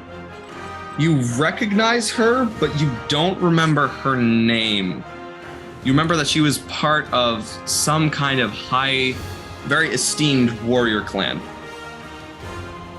Possibly the youngest daughter. That answered my next question. So I'm gonna yell out. I'm just gonna yell out, Goliaths, why have you come here? And see if they're here for me or if they just got stuck. Pretty much. Okay, so you shout out, Goliaths, why are you here? And they raise their weapons, and as they like glance at each other, the female in the back with the plait of hair and the great quarterstaff steps forward, points at you, and yells out like Kylo Ren style, "Traitor!" And they all start like, sorry, did that cut out? That must have cut out. She yells out "traitor" in a very gruff and angry voice, and oh my god, like points at you like Kylo Ren style, and they all start bring me her walking towards you. Traitor me. Yeah, that one stormtrooper. I thought it said bring me her too. Right. With a Third head. level fireball. Whoa. Like Zeroth's really a woman? Yeah, I'm gonna yell back to the group and just say kill them all, and then rage and sprint as far towards them as I can. Okay, so you rage. They're about 40 feet away from you, so you just make it up to them. Karu, you cast fireball as he's doing this. So like they yell traitor, and you cast fireball. Roll the damage. Okay, that's probably a fail. It's a 10. Ooh, 32 points. 32. Sheesh, that's crazy. And I know. then one of these looks to be like a spellcaster type, and she actually makes the save. Holy shit. Oh, interesting. Hang on, I didn't realize that was part of her thing here. Oh, and then there's also one of them. Okay, so you see this one clad in armor, another one who is clad in just basic wizard's robes, except that she is shielded by this golden aura, like that you recognize as mage armor. And she dodged out of the way. Well, she didn't. She succeeded the save, but she will be taking half. And then finally, a rather rotund Goliath who is carrying a giant club and a hand crossbow. Okay, so he is also make the save. Natural 1. So he takes all the damage. Okay. The number 2 takes all the damage, and then she takes half damage. Okay, sick. Okay. Zeroth, so Karu, you cast that. It flies forwards and lands erupting around all of them, and they all tank the damage. Most of them trying to dodge out of the way as they see it coming, but they're not used to spells being flung at them. Zeroth, you've run towards them, axe drawn. Who are you attacking? Can I reach the leader, or is she too far back? No, she's at the very front. She walked forwards and yelled traitor and like stood there and got ready to attack you. So she's like Okay. in front and center. I'm going for her with 2 strikes, reckless attack. All right. Ooh, that hits. Yeah. Okay, and then the And that second hits as attack. well. Oh, you're okay. It's reckless attack. Got it. Damn, both of those hit. Awesome. And then it's +2 because I'm raging. Gotcha. 5. That one's just a light grace. 13, 15. So 15. So total 20. 20, nice. You deal 20 points of damage. The first one's like a light nick upside the head, and she's like little hints of blood is flecked onto your great axe. And then the second one is a deep gash that she just barely gets hit by. And wow, yeah, that went right through her chainmail. Which is actually glowing a strange color, almost like it's a magical. Is that your turn, Zeroth? Yeah, that'll end my turn. Oh, there's a back button now. Oh, I appreciate that. I don't have to cycle through the whole turn order. I didn't notice that. I knew there was something off about it. All right, Verda. You're currently in the very center of this arena. Zeroth has charged off at these Goliaths, and a bunch of these other groups are actually fighting amongst one another, trying to survive. What are you doing? Let's see. Okay. We're fighting a bunch of Goliaths. So... Sorry. Wait a moment. I'm in the middle. Which group is the closest to me? So the Goliaths are currently 40 feet away from you. The rest of the groups are preoccupied with fighting one another at this point. But that does not mean that they're necessarily going to stop after fighting one of them and not come for you. Yeah. So... I think I'm gonna try and kill a Goliath. Sorry, I didn't get enough sleep last night. I have no idea what I'm talking about. You're good. Yeah, I'm just gonna long strider. Probably. Cause I can. One moment, I'm missing some chaotic energy right now. Strider? Where is Long Strider? Oh, sorry. You add 10 foot to your speed as an action. Yep. All right, so you bolster yourself with some quickness. I'm gonna run towards whatever group is closest to me because I You still don't sprint towards the Goliaths as they are the closest group. Okay, and then I'm going to Blade Song. Okay. Blade Song. Blade Song. All right, so you sling the scythe off your back, catches flame. This eerie music appears here, I guess, as you're dashing towards these Goliaths. And I look very excited. Ooh, okay. Like, ooh, yes, blood. Very nice. But, Is that your turn? yeah. Silrun. I would like to run up to the nearest one I can and just blitz it. Ooh, okay. You're just pummeling him. So you rush up to apparently the leader here. Alrighty. And then This woman in this chainmail armor wearing a shield.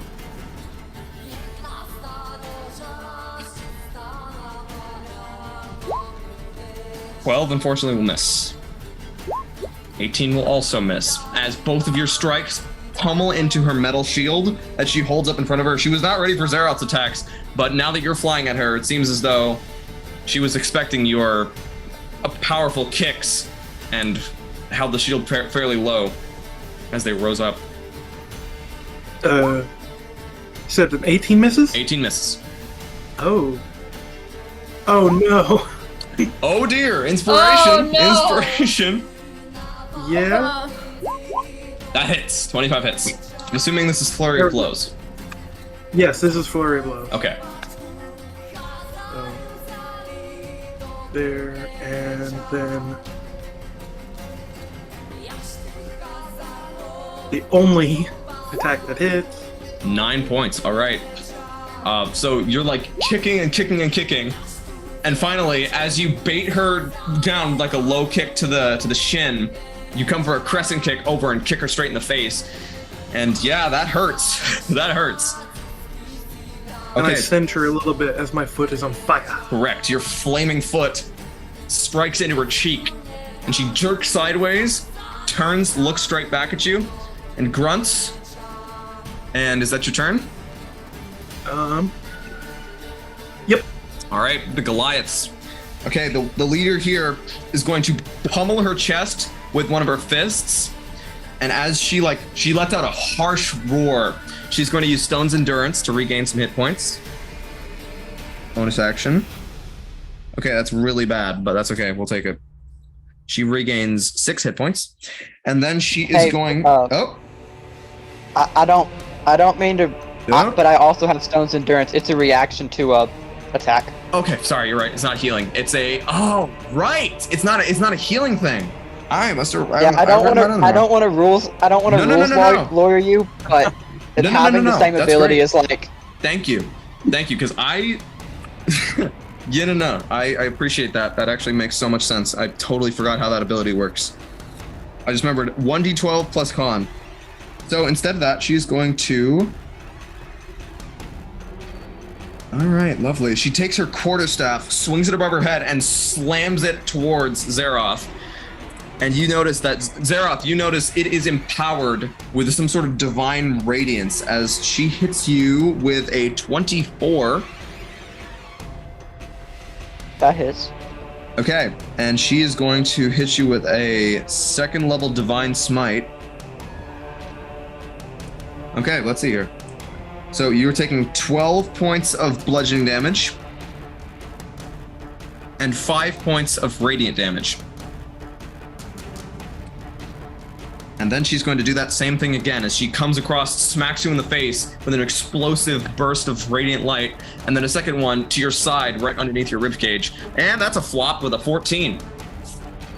She has advantage. Oh, advantage. That's a 1 point lower, so that's a 13. Nice. Yes. So she misses on the second one. It's almost like it hits you, but you just tank it, and it doesn't even get past you. Are you raging right now? Yeah. Ooh, yeah. Yeah, you don't even feel it. Okay, Paddywhack. Oh, no, there are other Goliaths. Right. Ah, very nice. Okay. As the wizard-looking, scholarly Goliath steps forwards, she produces a small cluster of what look like droppings, but they're very, very small droppings. She crushes them, smears them around in her hand into a tiny ball, and then like cups it in her hands and blows on it for like a small jet of breath. And suddenly it catches fire. She picks it up and flings it forwards as she's casting Fireball right on the center of the battlefield here where you guys are all standing. And she's going to use her evocation ability to sculpt the spells around her allies. Okay, I need Silren, Verda, and not Karu, bloody hell, and Zeroth to make dexterity saving throws. Okay. I can see this happening, right? Oh yeah. Okay, cool. I have advantage. I just almost did 8d8 points of damage to you guys. Whoops. Whoa, Yeah. Zeroth. Oh dear. Okay. Silren, you see it coming a mile away and dodge right out of the way. You like dive roll onto the ground and take very little damage from this. Oh geez, Verda, you get hit by the brunt of it. Oh, do you have advantage? I don't know. I hit it twice. It's max. Okay, gotcha. All right, so Verta and Zeroth, you guys are taking 35 points of fire damage. Oh Are we no. really? And Virgin I'm gonna stone- half your HP. I'm gonna Stone's endurance some of that. all right, cool. What is that? 45? It's 35, not 45. 35. Yeah, 35. Because if it was 40, And 45, Zeroth, that would be good. Okay, and Silren, you take less. You take half of 35, which is going to be, I believe, 17? Yeah, 17. 17. All right, so Zeroth, you take 8. It's 8 plus your con, right? I have 8 health. Yeah, 8 plus it's 8 plus 2. Okay, so you take 25 damage instead of 35. Okay, and then cackling, this wizard darts backwards again to get out of the range of you guys here. She's moving about 15 feet away from Zeroth. Okay. The very rotund Goliath is going to use his bonus action to utter an inspiring bit of blovation to command or warn. Whenever okay, cool to know. So he like throws out his chest and is going to use his puffed chest ability. And then he's going to move forwards and make 3 melee attacks on you, Zeroth, with his club. You are his quarry, and he's going to do everything he can to take you down. Okay, that first one is a 20 to hit. That hits. You were taking half damage here. You take 14 points of bludgeoning damage, half to 7.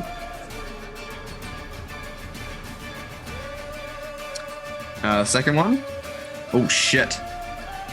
26. He's got a ridiculous bonus, this guy. For another 7. And finally, natural 1. So he clubs you twice. And then on the third one, you just actually duck out of the way. The first, you're kind of reeling a little bit from the first 2 attacks. And you manage to dodge the final strike here very handedly. And that is going to be his turn. Huh? Advantage. Oh my god, this advantage, dude. Wow, that's a 3. I've spent so many sessions just just forgetting about it, not saying Me it. too. I'm making up for it now. Me too. I totally forgot you had advantage. Oh man, that's brutal. Reckless attack is so. I keep remembering it after the session and being like, oh my god, all of those attacks would have had advantage. Okay, Yeah, I that's think their about it, turns. Way after the fight. Yeah, me too. Paddywhack. Paddywhack, it is your turn. Finally. Finally. All right. That wizard fucked up enough people. Let's take care of her. I have a crossbow. I'm gonna shoot that. I'm gonna shoot that. I'm gonna shoot that wizard. All right. need here. Do you have branding 24? smite on that? Yes, Oh, but nice. So that definitely hits. 24. Wow, that definitely hits. All right. So the first one, that's 13 plus Shit. branding. It's crazy, dude. It's a lot of damage. So that's 19 Ooh. damage from the first one. 7 plus branding smite.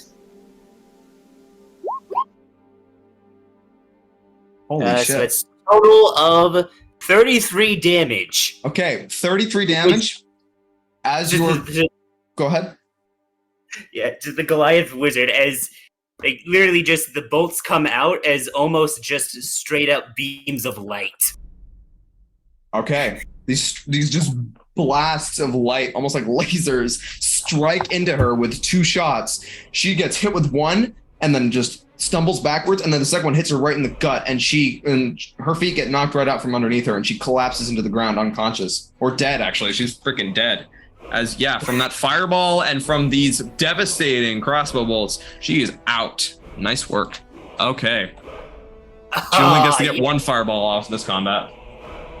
Yep. Because fuck wizards. They are annoying to deal with. So let's just take care of that immediately. Sorry, Karu. No. I just hate fighting wizards. Wizards are they're annoying. annoying. Yeah. Fireball, fireball, fireball, fireball, fireball. Yep. She's in the Exactly. Don't forget Karu fireball. Okay. Oh my God, that's cool. Is that your turn, Paddywhack? You know what? I'm gonna command Able to go up and thump that rotund guy. Okay. Nice. Yeah. So yeah, like with my bonus action, I tell Able to go over and hit the fat one. Okay. Go over and hit the fat one. All right, Abel does so. That does not make sense. No, unfortunately, Abel misses. He runs pretty good for a fat man. He does. He dodges fairly well.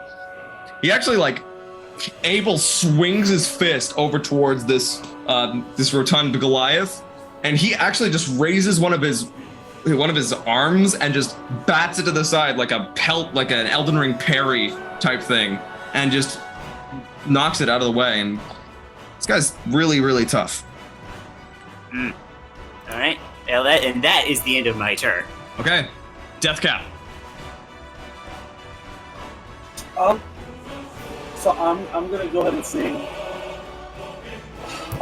Vertigo down, and I am gonna cast a 3rd level healing word.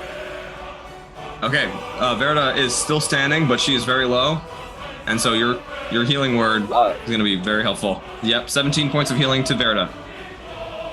Thank you. And is that the Fluffernutter again? Yes, it is. Nice. And then how close to Zareth am I? Are you on his shoulders right now? No, because he walked into the portal before you. So, Yeah. okay, so you're currently 40 feet away from him. Alright, so I'm just gonna go ahead and use all of my movement getting close to him. I'm 10 feet away from him. Okay, so since you dashed, did you dash? Because to get 40 feet. I used an action to do. I'm using my dirty feet, so I'm 10. That's a bonus action. Healing word's a bonus action.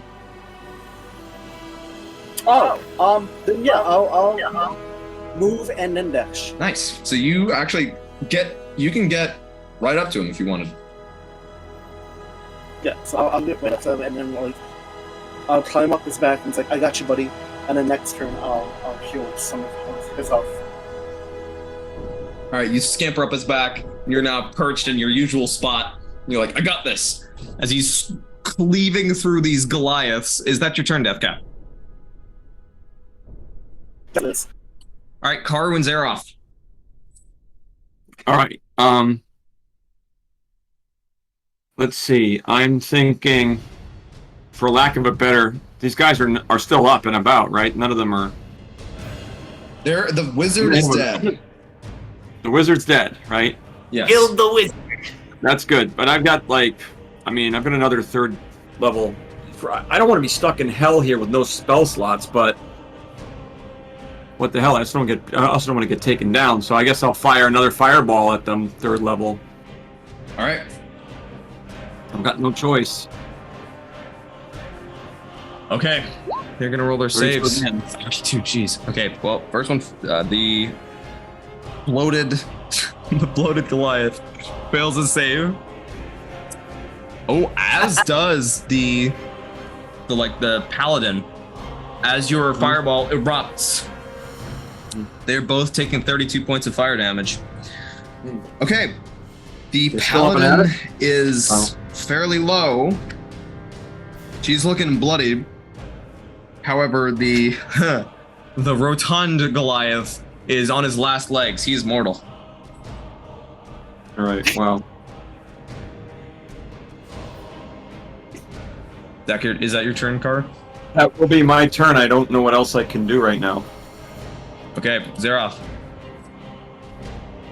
I'm gonna swing at the leader. Alright, you swing your axe twice. No reckless. I'm just swinging. You're just swinging. Gotcha. 17 misses. Second attack. Nice, 26. that hits. Come on, high damage, 8, 10, 12. Alright, you slice into her, and with that, she is now mortal.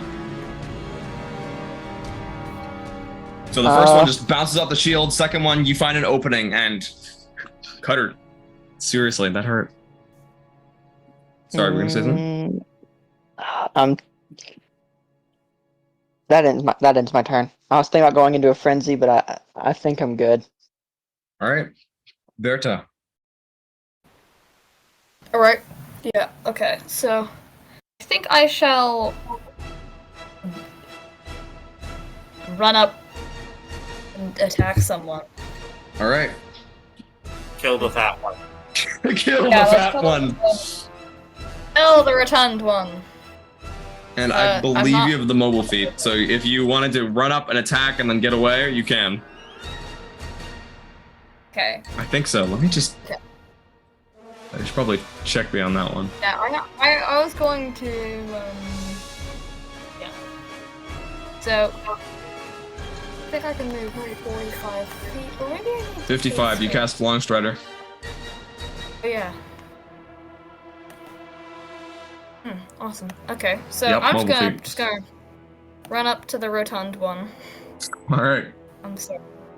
And just do a little slashy slash. You've got 2 of those because of... Whoa. Yep. Do it You twice. are... Okay, because of your subclass here, you do have an extra attack, so you can attack twice. 1. 21 will hit. Okay.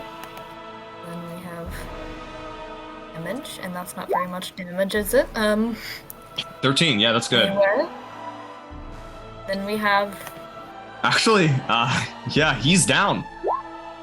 this. Oh, I just missed a lot. So you slice him. How do you want to kill him? Okay, so. See, I don't know how to describe this. You know that? Actually, no, you're not gonna do. Whatever. I'm just gonna. Do you want to So try just- describing it? Yeah, I just it's like cut his ears off. Ooh, And then whoa.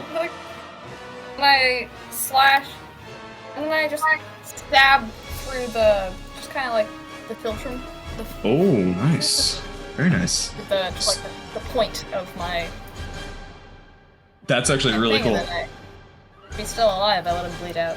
Oh my god. Alright. So you slice one of the ears off with an upwards, like uppercut slash, and then come down, spin it forwards, and then bury it right in his philtrum, and then pull it out and let him bleed out in the sand. You're just standing there, huffing, looking about. Okay, he's out. Finally, the paladin. She is backed into a corner, and she's not looking good. Is that your turn, Verda? I think so. All right. Perfect. Silren. Alrighty. I imagine like a psychotic killer. Sorry. That's kind of Yeah. the only Still thing I next can think of to- when I think of Herda.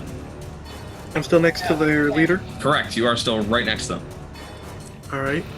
Then I'm going to use that inspiration and Oh, very nice. Gonna need it. Oh my That- gosh. yep. then the normal attack.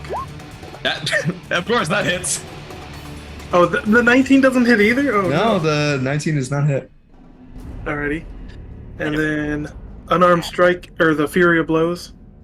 Well. Oh no, that's not hitting. Oh my And that's god. It's only one hit. Yeah, these rolls are not with you tonight. And then Pummel her. there. Oh, yep, she's down. How do you want to do this? I go in, I'm like kicking her, she's dodging, like going back and forth between my kicks, and then I manage to trick her into going in the one direction and have my other foot come in and whack her in the face. Ooh, nice. It's a little fake out. And then the other foot comes up, you do like a jumping kick and slam her on the side of the head, and she drops to the ground. And you guys are currently standing in the middle of this arena. You can see out of the 6 groups that were there, only 5 remain. Oh, not 5. Bloody hell. Jesus Christ. There are only 3. 3 left. And as these guys, all these 3 groups, it seems as though each of you had fought a single other group. And now you're all standing looking at one another, and you can get a very vague glimpse. One of these groups is a crew of Ken and Muin. We're standing around the bodies of several of their, seemingly their comrades.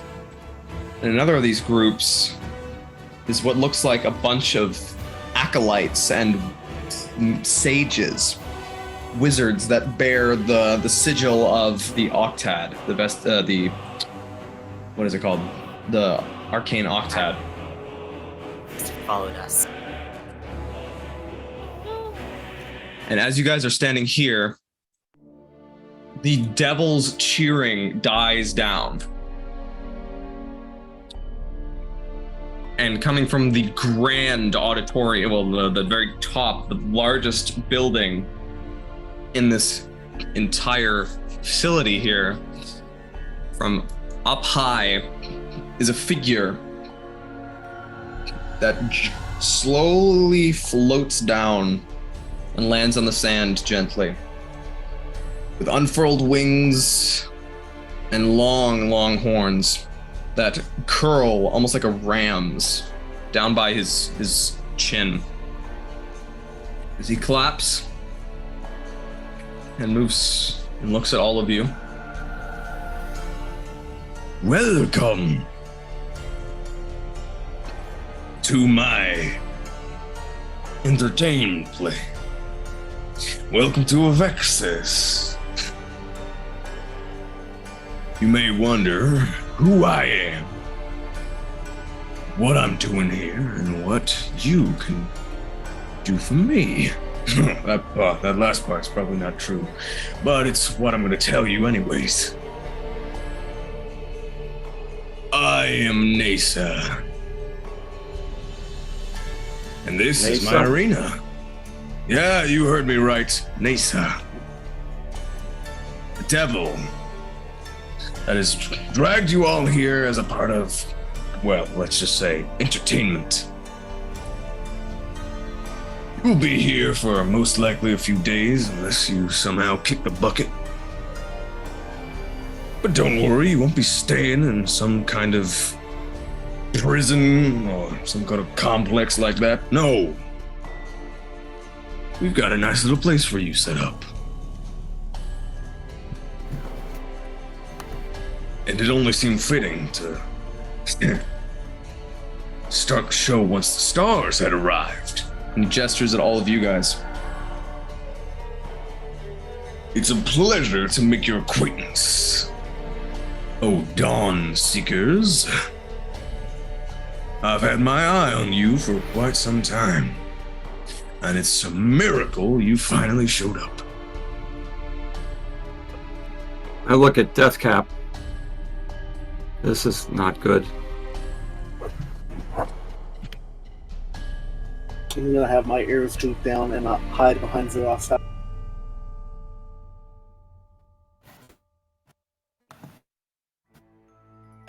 How did he know about us? I don't know, but I don't want to find out. Darling, I know lots of things about lots of people. What makes you think that you're so secretive and so special? Is it a coincidence that Avexis rhymes with Texas? Oh my god. That's kind of amazing, actually. Hang on. Like Darlin? Yeah. Darling? This Oh, stuff- yeah. This devil definitely went down to Georgia. Oh, That's yeah. right, that's right. That's right. That's a good one. Take an inspiration. All right. We're all standing around here in this field.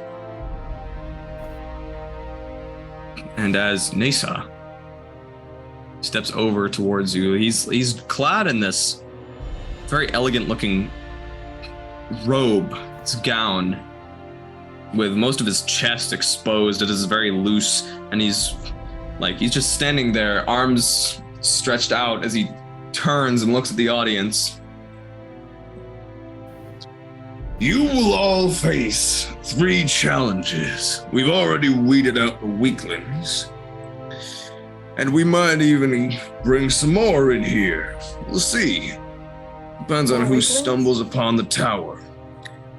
These 3 challenges will culminate the final day, as you all will be forced, sorry to put it plainly, to battle with the final victors and everyone else who has come through here and survived. We'll weed through all these, find out which one's the most worthy. But of course, there is a reward.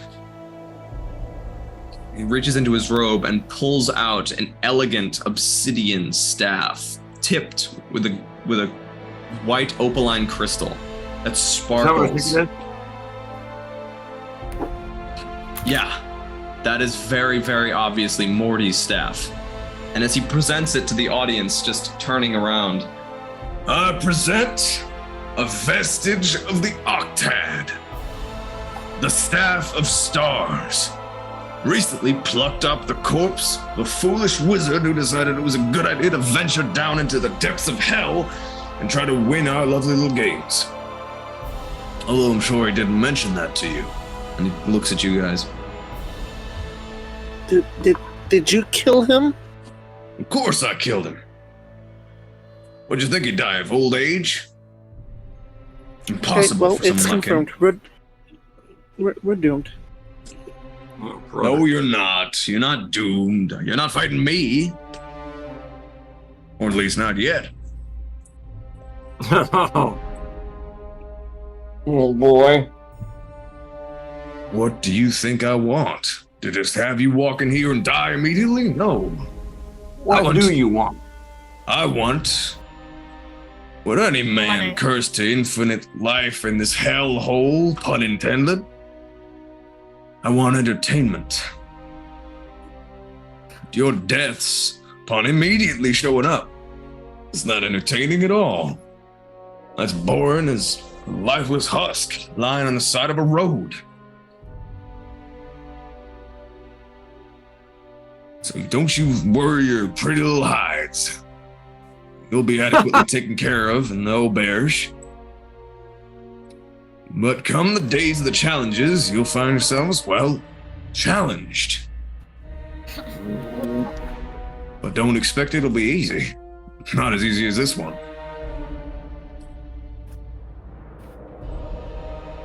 At this point, Oh, I just kept the accent there. At this point, the rest of these devils begin to funnel into the sky and just begin beating their wings and flying over towards the northeastern side. with the walkway as they begin just leaving this trial ground here. Until it's only you, the other groups, and Nesa, who's just standing there, holding the staff. I figured this would be good enough incentive for you to play in our games. How do we know that's real? Do you think I might hold it? Certainly. He walks over to you and tosses the staff to you. I catch it. I try to attune to it.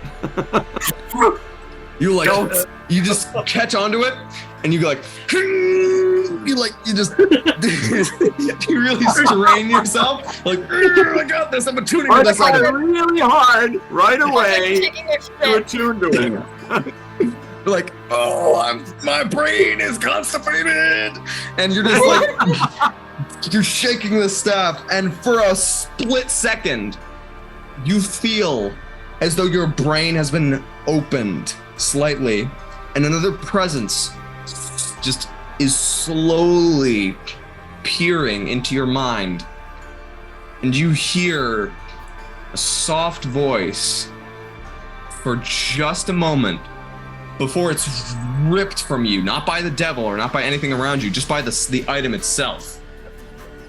And it's like it can sense the fact that you are not its wielder. And you can, without a doubt, tell that this is definitely the real deal. Oh. All right. Well, hope he's not going to kill us for that. Or give us a penalty. Try to attune, you mean? Yeah, it's a little cowboy move, but I'm sure he appreciates that, being a cowpoke himself here. He does. In Texas. Okay. Did Carhu at all look like he was like trying to poop himself while trying to force himself? Yes, to he did. do it? He did. Yeah. Very much, definitely. All of a sudden, the poop drops out of his robe and steams on the ground. Please don't. Oh, no. Oh God, we don't need to describe this any further. Roll it back. Roll attack. Everyone roll a Constitution saving throw. Roll it back. Damn it. A con save? No, like against No. the smell of the shit. Oh, I didn't really poop my pants, did I? I know, no, Okay. definitely not. This is going way too Okay. far. Oh my God! No, we don't need to make the con save. It's fine. I was 100% kidding. This did not actually If happen. I fail my con save, I actually crap my pants. That's not good. Like, I need new underwear now. You don't crap your pants. Verda does. It's real. Yeah. Oh, no, I'm civilized. All right, no So one there's craps their no pants. chance- It's fine. Okay, so I guess I have the thing. I can't attune to it right away. No, anyways, it takes an hour, but this one's like. I have to. I know. I have to hand it back. Yeah. Thank you very much. You can definitely tell it's the real thing, though. Yeah, I can't speed attune to it. No, unfortunately. That would be Not really yet. crazy if you could, though. Hey, it was worth a try. It was worth a try, as he's just standing there looking at you guys, and then he catches the staff. He's like, See, this is why I got you as my crew. That was hilarious. There was another one I'm in glad here you at one found it point. amusing. And I'm also glad that that's actually the Staff of Stars. You think I would cheat? Where's the fun in that if there's no stakes? You are the devil. Let's just make that clear. That's right. I'm not charging a you. devil. The devil goes down to Georgia. I gotta get that. yeah. Yeah. A devil. Is there a Florida accent? No. So, You said this would take a few days? Where will we stay in the meantime? An excellent question. There's a hotel, auberge for you. The Brimstone Auberge. It's a lovely little facility with many different rooms and accommodations for you. Now, it'll be a very pleasant stay in hell. But unfortunately, I will warn you, on the final day of challenge, if you make it there, you won't be keeping any of those weapons you've got on you. It'll be an interesting mix. Huh? You'll be dropping into some place I'd like to call the Cinder Field. It's an incredibly enjoyable experience. I'm sure it is, devil. Hey, I take that as an insult. As you should. Please don't antagonize the person who is currently in charge of whether or not we live. I like living. Living is nice. I liked living. Yeah, she's not quite so worried about that any longer. So I suppose we just take the hospitality, and I should mention, if you ever wish to leave, there is an exit portal. And I would gladly allow you to slip back into the reality that is, well, the overworld. Really? Of course. Don't think I can see outside this domain of mine? That would be how you found us. So, Of course. So if you ever wish to leave, let me know.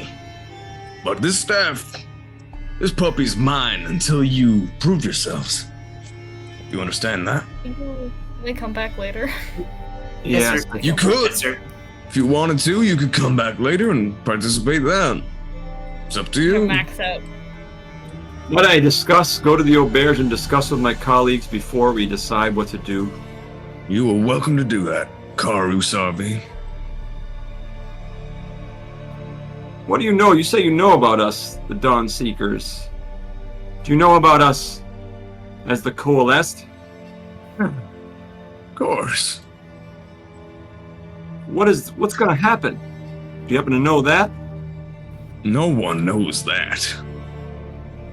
There are soothsayers and prophecy makers that claim to have a semblance of an idea of what the universe is trying to do with all of us fucked up individuals.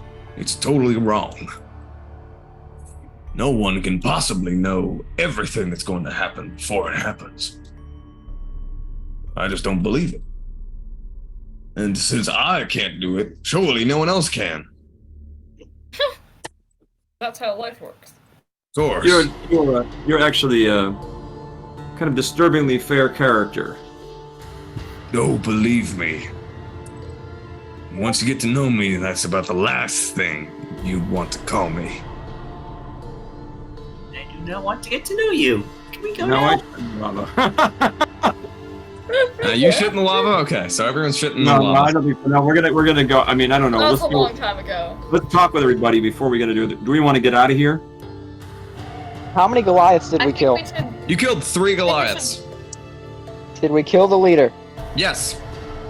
Yes, I I did. want to start. I want to search the leader. I think we also need to. I think we should just leave and then max out and come back later when we're ready.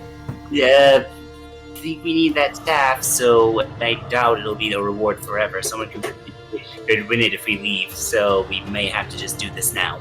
I mean, Taru's kind of stupidly offering to his friends that they could leave and leave him here because he has no choice but to get the staff. This is kind of his thing. I'm not No, going no, no. anywhere. I need to get stronger anyway. While I'm picking through the bodies, trying to find cool stuff. You're picking through the bodies, and you find that this armor on the paladin was very magical, except that now that you've torn it to shreds, it's basically useless. God damn it. No. I mean, Patty's staying mostly because we need that staff, and also, come on, how often does one get to actually be in hell and still be alive, and then have the opportunity to come out? This would be great research. My research. There are you do. Sorry, go ahead. You know, could actually heighten whatever rank I have in the Sigil Alliance if it does have any. Like bringing this kind of information back would be almost a godsend. I think it would be a Satan send? Hey, point is she's staying for research and because she really wants, and we need that staff. No. Like 90% of it is just research. Okay. Zara. I don't think there's a chance of doing a heist on the staff down here. We're going to have to play by the rules, it looks like. Although I don't really trust our captor here. Zara. I don't like controlled environments. You also end up finding a sheet of parchment, but Verda would appreciate this. It is not actually paper. It seems to be made of leather / a tanned hide of what looks to be some kind of animal. And written on it in this dark ink is some kind of runic mark. And written underneath that mark at the very top, like at the very bottom of this, are 2 different other runes, one of which is your name, and then right next to it is the name of Kravik. And this rune is very, very, very, very recognizable to you as basically a hit marker. You are basically the target of these Goliaths here. Has been hired on by Kravik. Did that last Goliath run off? No. She died. Okay. She's the one Yeah, that you so found the I letter just- on. That was the leader. Okay. Yeah, I'm just gonna pocket it. You slip it I'm into your not gonna pocket. show anybody else. I'm just hiding it. All right. Okay, so you guys are all discussing, and are you planning on going to the auberge, or are you just standing out in the middle of hell here? Going to the auberge. Go to the auberge. Yep. Okay, so as you're going to move over towards this exit here with the doors with the eyeballs, they just swing open and you walk down a set of dark stairs into a long hallway that is in like multiple different ways. There's like it's kind of like a T, but the way to get out is straight ahead of you. And you can also spot these guardian-like statues standing with these wicked-looking weapons in their hands, almost like petrified demons. And as they're like staring at you as you're moving past, you swear their eyes are following you. Until you finally come to the very end where you ascend up a staircase and come to a pair of doors. And they once again swing open before you as if they were alive. You are standing on a razor-sharp, cruel-looking bridge, looking over a giant pool of lava that bubbles and pops and radiates intense heat. It is a long walk to a set of giant wrought iron gates with gargoyles adorning them and many weapon-like carvings on them. And once again, just like the other doors, they swing open with a creak. And you see a giant brass building with many different tiers and towers around it that are like all built off of it. And some of these that are stemmed off of a very center, massive tower that are like attached to it by metal spikes. And they're all rotating around it, almost like some sort of observatory. And as you enter this, you walk over towards this building, which is once again very, very detailed and carved and like engraved with these horrific inscriptions. Doors swing open. I don't like rules. I don't like experience. It's too hot here. We can go anywhere else but here while we're still here. Verida's just complaining the whole time, dragging your feet. Yeah. And you see this foyer. Look like extremely Yeah. But it's like a very, very nice tavern or mansion that has been corrupted. And it's like, it looks like it's trying to be homey, but it's doing a really terrible job. And you can see these creatures, these obviously devils, that are acting as doormen. But instead of like opening the doors, they are simply raising their hands, which have tattooed sigils on them. to open and close doors. And as they raise their hands, the sigil glows and the doors swing open. And as these doormen, one of them walks over to you, bows, and gestures towards a stairwell at the very end of the foyer. Says nothing. Like, we should get tattoos just to open doors. Like, They have those little keys, those stupid cards, and the cards won't work. Yeah. Yeah. They always forget your room number, and you'll go to try to get in the room, and it won't work. You have to go back to the desk again, and infinitely many times. yeah, or like you put it like half in it. Because you are in hell, that's how it's the gonna work. wrong direction. True. Right. That it was just like, It'll work no! like 20% of the time. They're like, oh fuck, I need to get my tattoo checked. Right. You walk up winding stairwells into like, it's almost as though these towers are rotating around you, changing the exits as you're moving, and it seems as though you're going up the very center, golden capped spire with the rotating, orbiting other towers around it attached by metal spikes, until finally this doorman stops at a specific point, raises his hand, and one of these entrances melts away, almost like it's burning wood. And you see a long, well, what you thought were these spikes are actually long railed off staircases that lead over towards these pods that are turning around the auberge. And they look extremely, what is the word I'm looking for here? Opulent? Intimidating?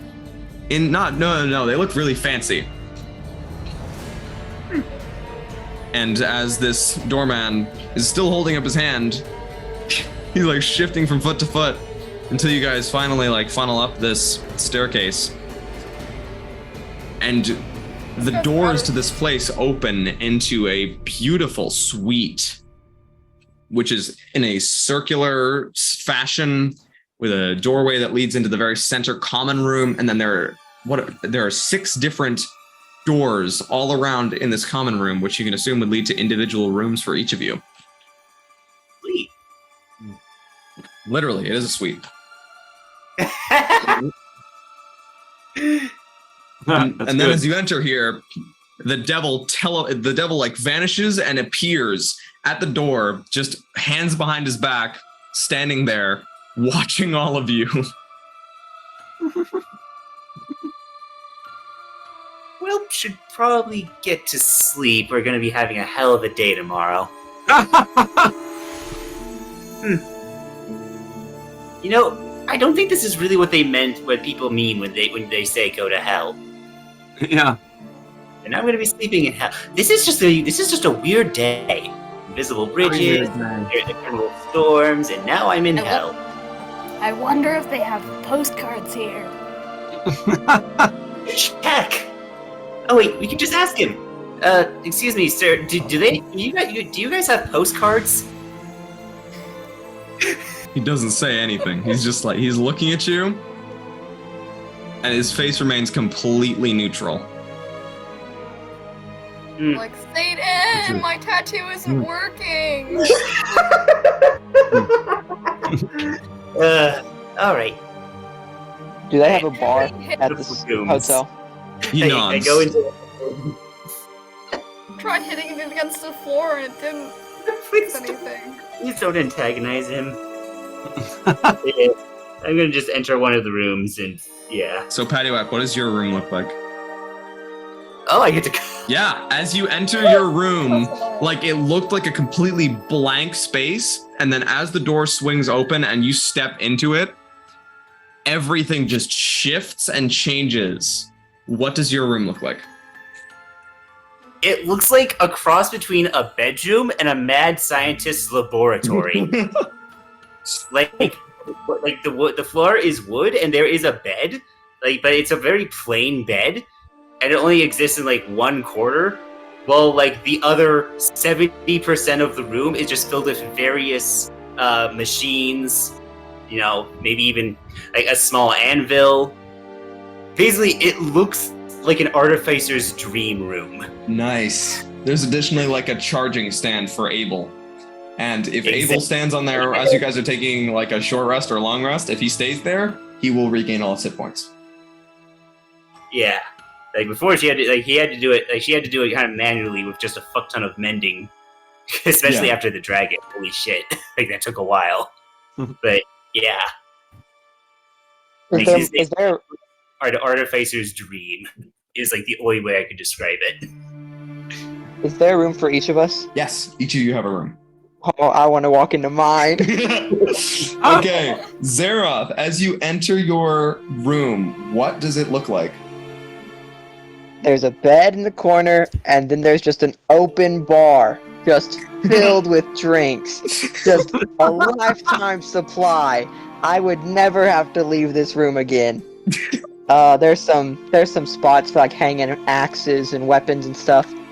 And right on the wall, there's this weird little box machine thing that it was created by the Goliath, and it blows this magical cold air throughout the entire room. It's an AC. AC unit. They call this central air conditioning, I believe. Whoa, that's crazy. You gotta tell me more about that sometime. Oh, that's great. You walk into this room in the middle of hell, and it's only now that you realize just how hot it was. As you enter here, and it's like, oh, it's so cool. It's a crisp 60 degrees. It's so nice in here. Oh my gosh. And there's so much wine, and not wine. There's like any kind of alcohol you could imagine. Your favorite drink, and it will change at will. This is just a huge bar, and then there's a bed. A bar and a bed. Great. So what do you do with this room? Sorry, go ahead. Now that Zeroth is at 12 health and feeling the effects of it, he's just throwing back drinks, and he's just gonna pass out and take and just sleep.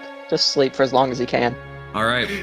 Zeroth is just absolutely hammering drinks left and right until you just pass out on your bed. And you are exhausted and you are hurt, and this is amazing. Yeah. Okay. Okay. Cause this is easily the greatest part of the game so far. Room Customizable customization. hotel room. You guys just want to play The Sims D&D. Not do that. We have plot that we need to get to. All right, so this Pat room is is not. just empty. It's just a bed in the middle, like a bunch of pictures of the staff that he's looking for, hanging on the walls. Okay, One poster. So what are the rest of you guys doing? I want to go in my room. All right. I just posted what Death Camp Sim is gonna look like. Oh my god. Oh wow. That's crazy. Yeah. Maybe we should replace all the trees with mushrooms, and that'd be perfect. All the mushrooms have faces and like little fangs, and they're just Goombas. But they're inanimate Goombas that have been Oh, petrified. wow, awesome. And that looks awesome, Oh, yeah. Deathcap. Okay, so Deathcap, next? you like, it's as you go to reach for your door handle, it magically slides lower until it's exactly the right height for you. And as you turn it and open and like walk into this room, you see this beautiful grove with all kinds of gorgeous, almost elven architecture, but it's mostly dominated by this forest-like environment that is extremely welcoming. And wow, this is so beautiful. You feel so comfortable here.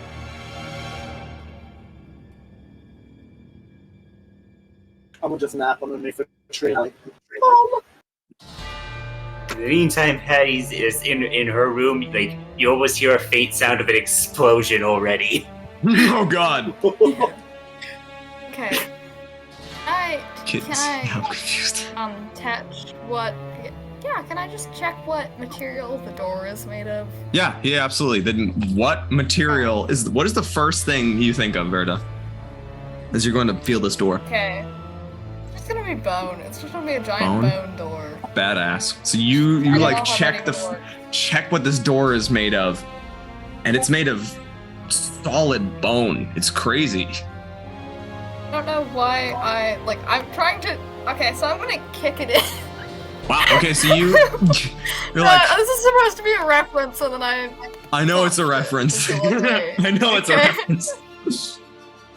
But anyway, I'm not trusting this right now. I'm seeing everyone else get exactly what they want, and I'm like, when you get exactly what you want is when you're most vulnerable or something. I don't even know. Yeah, that's actually it's valid. It makes sense. I know what you're saying. That's really cool actually.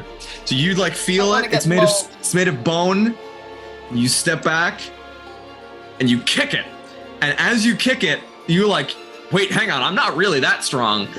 But the door flies across the room, snaps off its hinges, and like slams into the back wall.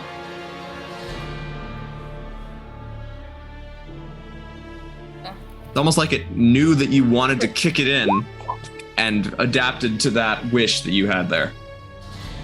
Yeah. And what does your room look like? Minus the hole in the back wall for the door. I don't want to be So we can remove that. Sense of security. Anyway, walls are just lined with just animal skins of different sizes. There's some floor seems to be kind of like a living scale. Ooh. Just a mound. It kind of rises, falls as if it's breathing. Like it's built on the back of a dragon or something.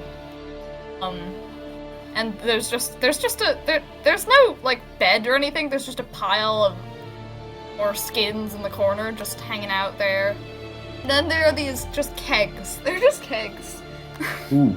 There are kegs. Some of them are filled with alcohol, and some of them are filled with faux blood. Oh wow. Vegan blood. I squint at it, I'm like, what's this? And then it's got a non-GMO sticker on it, and I'm like, why would you even need that? It's not even real blood. Beyond blood? Like a vegan beyond blood. Yeah, it's beyond blood.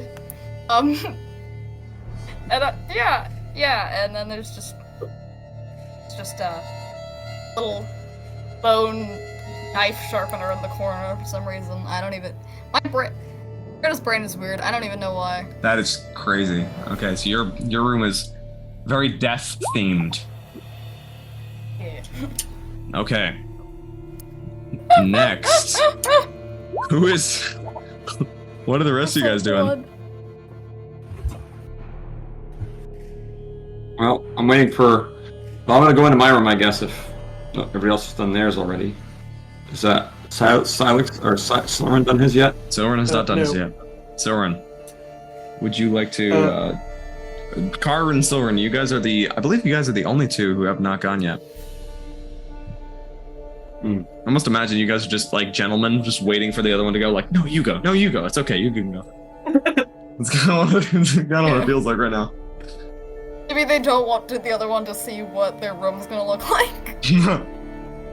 Soren goes into his room, and it looks like a fairly normal room, except there's an entire kitchen, pantry, refrigerator, and gigantic salt and pepper shakers that are being used as kicking bags. Nice. That's really cool. Okay, that's neat. So are they hanging from the ceiling, or are they on the ground? No, they're hanging. That's awesome. That's awesome. So are they just constantly pouring salt on the ground? Or are they the other way up? You have to kick them. That's awesome.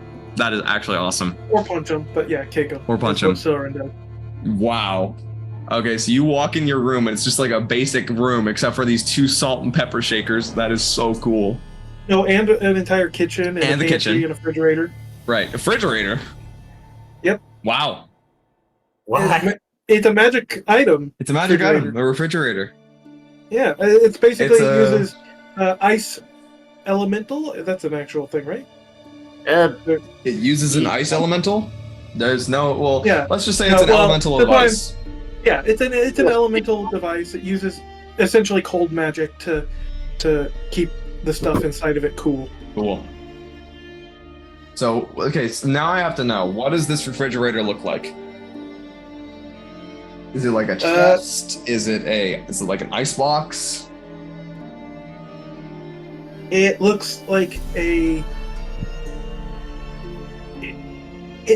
standard kind of refrigerator, but made out of stone. Okay, so it's like a stone box. Yeah. With the door on And the then side. there's like a little magic crystal on the inside emanating cold magic. Cool. I like it. So, and then finally, Karu. You walk into your room.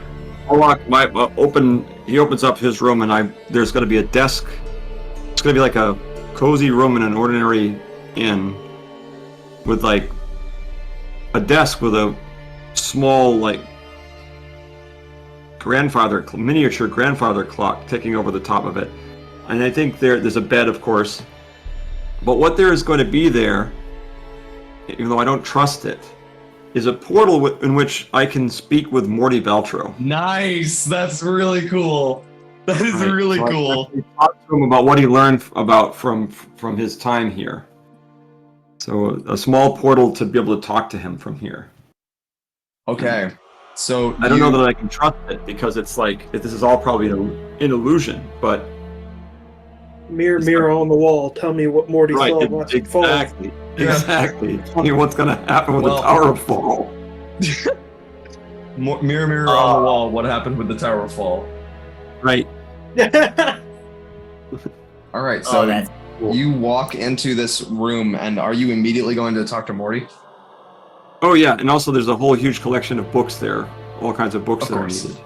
Okay, so you open this portal and stare into it, and Morty, you suddenly feel a connection as Karu appears before you as this kind of shimmering hologram, and you're standing on this crystal bridge of Elasfaril, waiting for your turn to continue your trek and get your way to Elisar, or to get kicked back out and go back into the real world. And then suddenly your apprentice calls you up. So, Karu, what is your first... What do you say to Morty? Help us, Morty Wan Kenobi. You're our only hope. No. No. There needs to be a reference counter for this session. Well, just saying. I said, well, we are Morty. He says, Apprentice Karu. Yes. We've located the Staff of Stars. We're in Avexis now, in an arena, about to face Lord knows what, or Saints knows what. I'm contacting you to find out I know you fell down here, but what should we be on the lookout for? What are the dangers? What are the weaknesses? What can you tell us that might help? So, Morty, you actually cleared 3 of the trials. It was only on the 4th trial that you found yourself overpowered by a very dangerous being. The first is a duel with a real monster. This is a battle between your crew and 2 waves of enemies. There are 2 creatures, or at least multiple different creatures, that'll be put up against you, and you will have to battle them, defeat them. You remember that happening, and you defeated them fairly easily. The second was also, these all took place in the trial grounds, in the very center in this Colosseum. However, they had there was a day between each one of them, so you could have some time to rest and recuperate before jumping into the next one. The second day contained, every single group would come into the trial grounds, which would have totally shifted. It had became some kind of crazy obstacle course / jungle arena type thing, and they would have to find this diamond that was hidden somewhere throughout this jungle area, and the first to find it would win. although there were many perils and traps throughout this entire area here. And the final one, they would have to face the Androsphinx that guarded the entrance portal, in which it would ask several skill testing challenges of the player or the contestant, in which they would have to pass. However, once past all of those, it was far more complicated, as you would be forced to get rid of all of your items except for 2 selected possessions.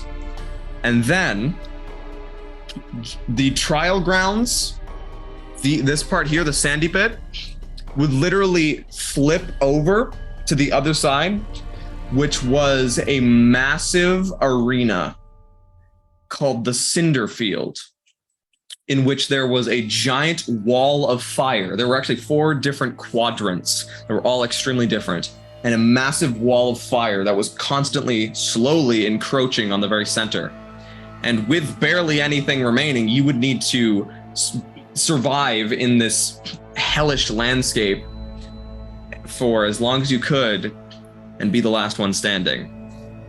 And only when you defeated the rest of the parties who were in this Cinder Dome would you gain the staff, would you gain the reward.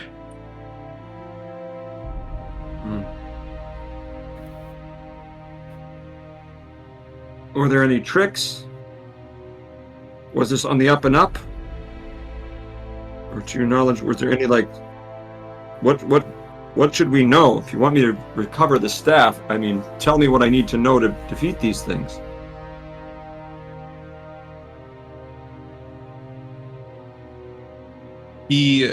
So Morty, you're kind of you're not sure what to say here, because it's most likely that they would have changed most of the challenges from what they were when you competed.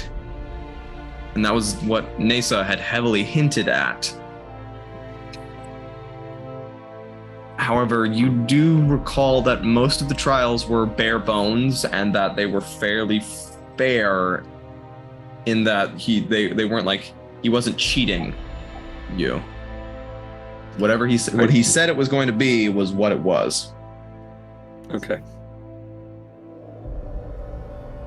Should my party and I do this now, or should we get out of here and come back when we're stronger? What do you advise?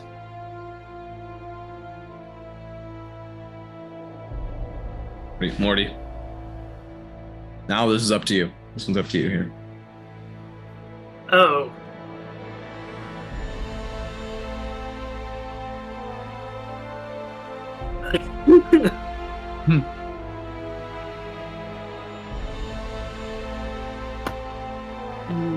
I mean, it may be that Terrazalin is onto this and knows about this, but I don't know if Escher and Terrazalin is powerful enough to win these trials. Should we try for this now? I mean, you were taken down by that, and you were more powerful than I am. We had Dane, but Dane was unable to come into this trial ground. We may be outmatched. It's good to hear my brother is still alive. He is, and he saved us against the dragon. Oh. This seems even more dire than that.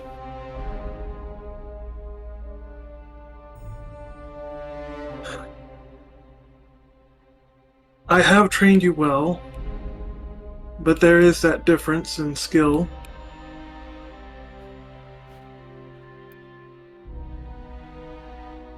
The staff cannot fall into the hands of one of those archwizards that is not... It'll end everything, so maybe it's worth the sacrifice to try. Unless you have some other way that we could empower ourselves. If there's anything else that you might know that we can do to strengthen ourselves in order to be able to succeed here?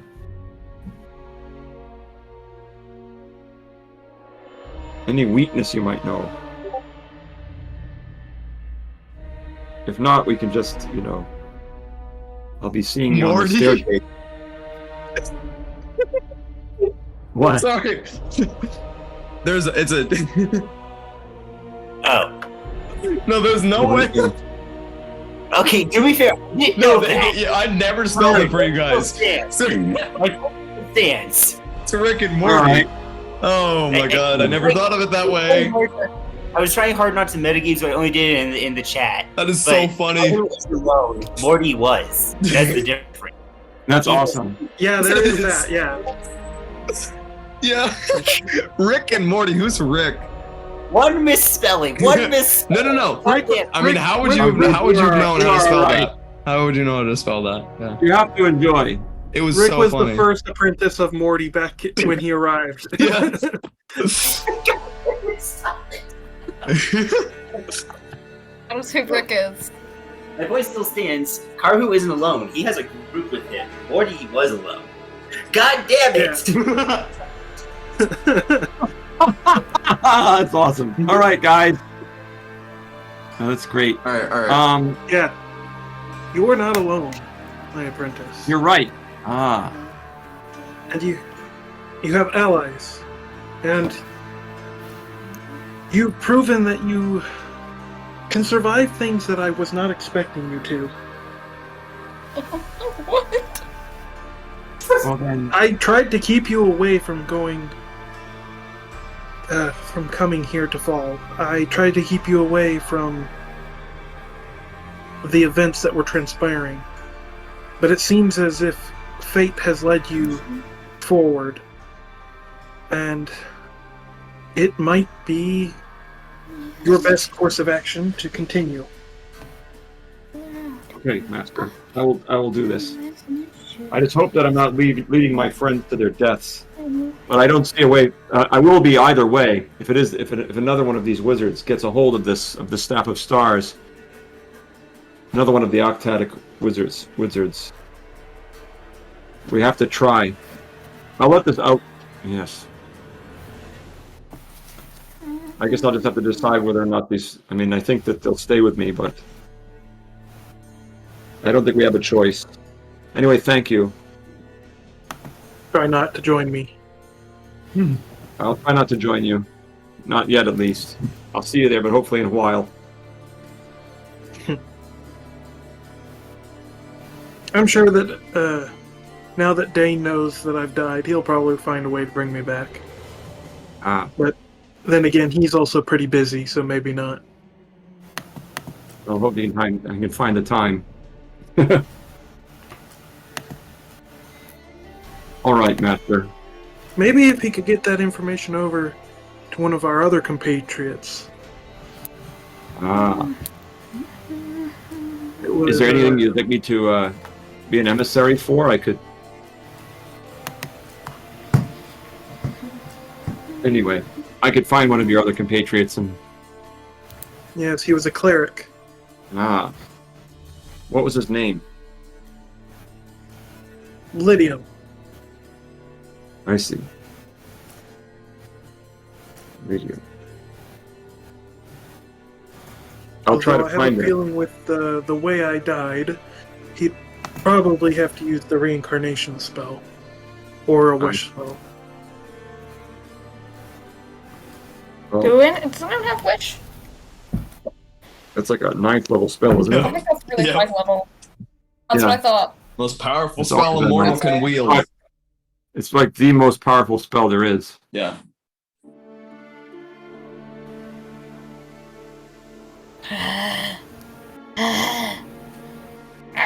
All right. So I guess that's the end of my thing. I'm gonna go to bed after I'm done talking to Morty. All right. You head off to bed. And as you guys all sleep in this hell, literally. Do we have good dreams? Fuck no. That's up to you. Do you have good dreams? Sweet dreams, little devils. I dream about burning alive, Ooh, even though I'm not alive. you're kind of alive. Oh wow.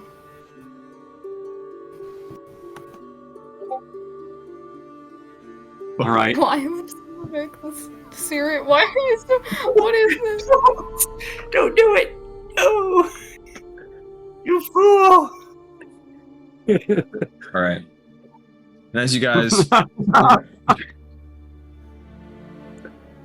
as you wake up in the morning, all at the exact same time, you look out of your. Some of you have windows in your room, some of you do not. But you feel the general atmosphere of this terrible place of darkness, shadow, and despair. We got a long rest, right? You got a long rest, and we're going to end the session there. It is pretty early, but we're going to end it right about there. Cool. Yeah. Because now you need to prepare the challenges for us. Oh, I have the challenges. I do have the challenges. I have had a couple weeks. Unfortunately, I have had the past few days, or actually the past week has been very busy.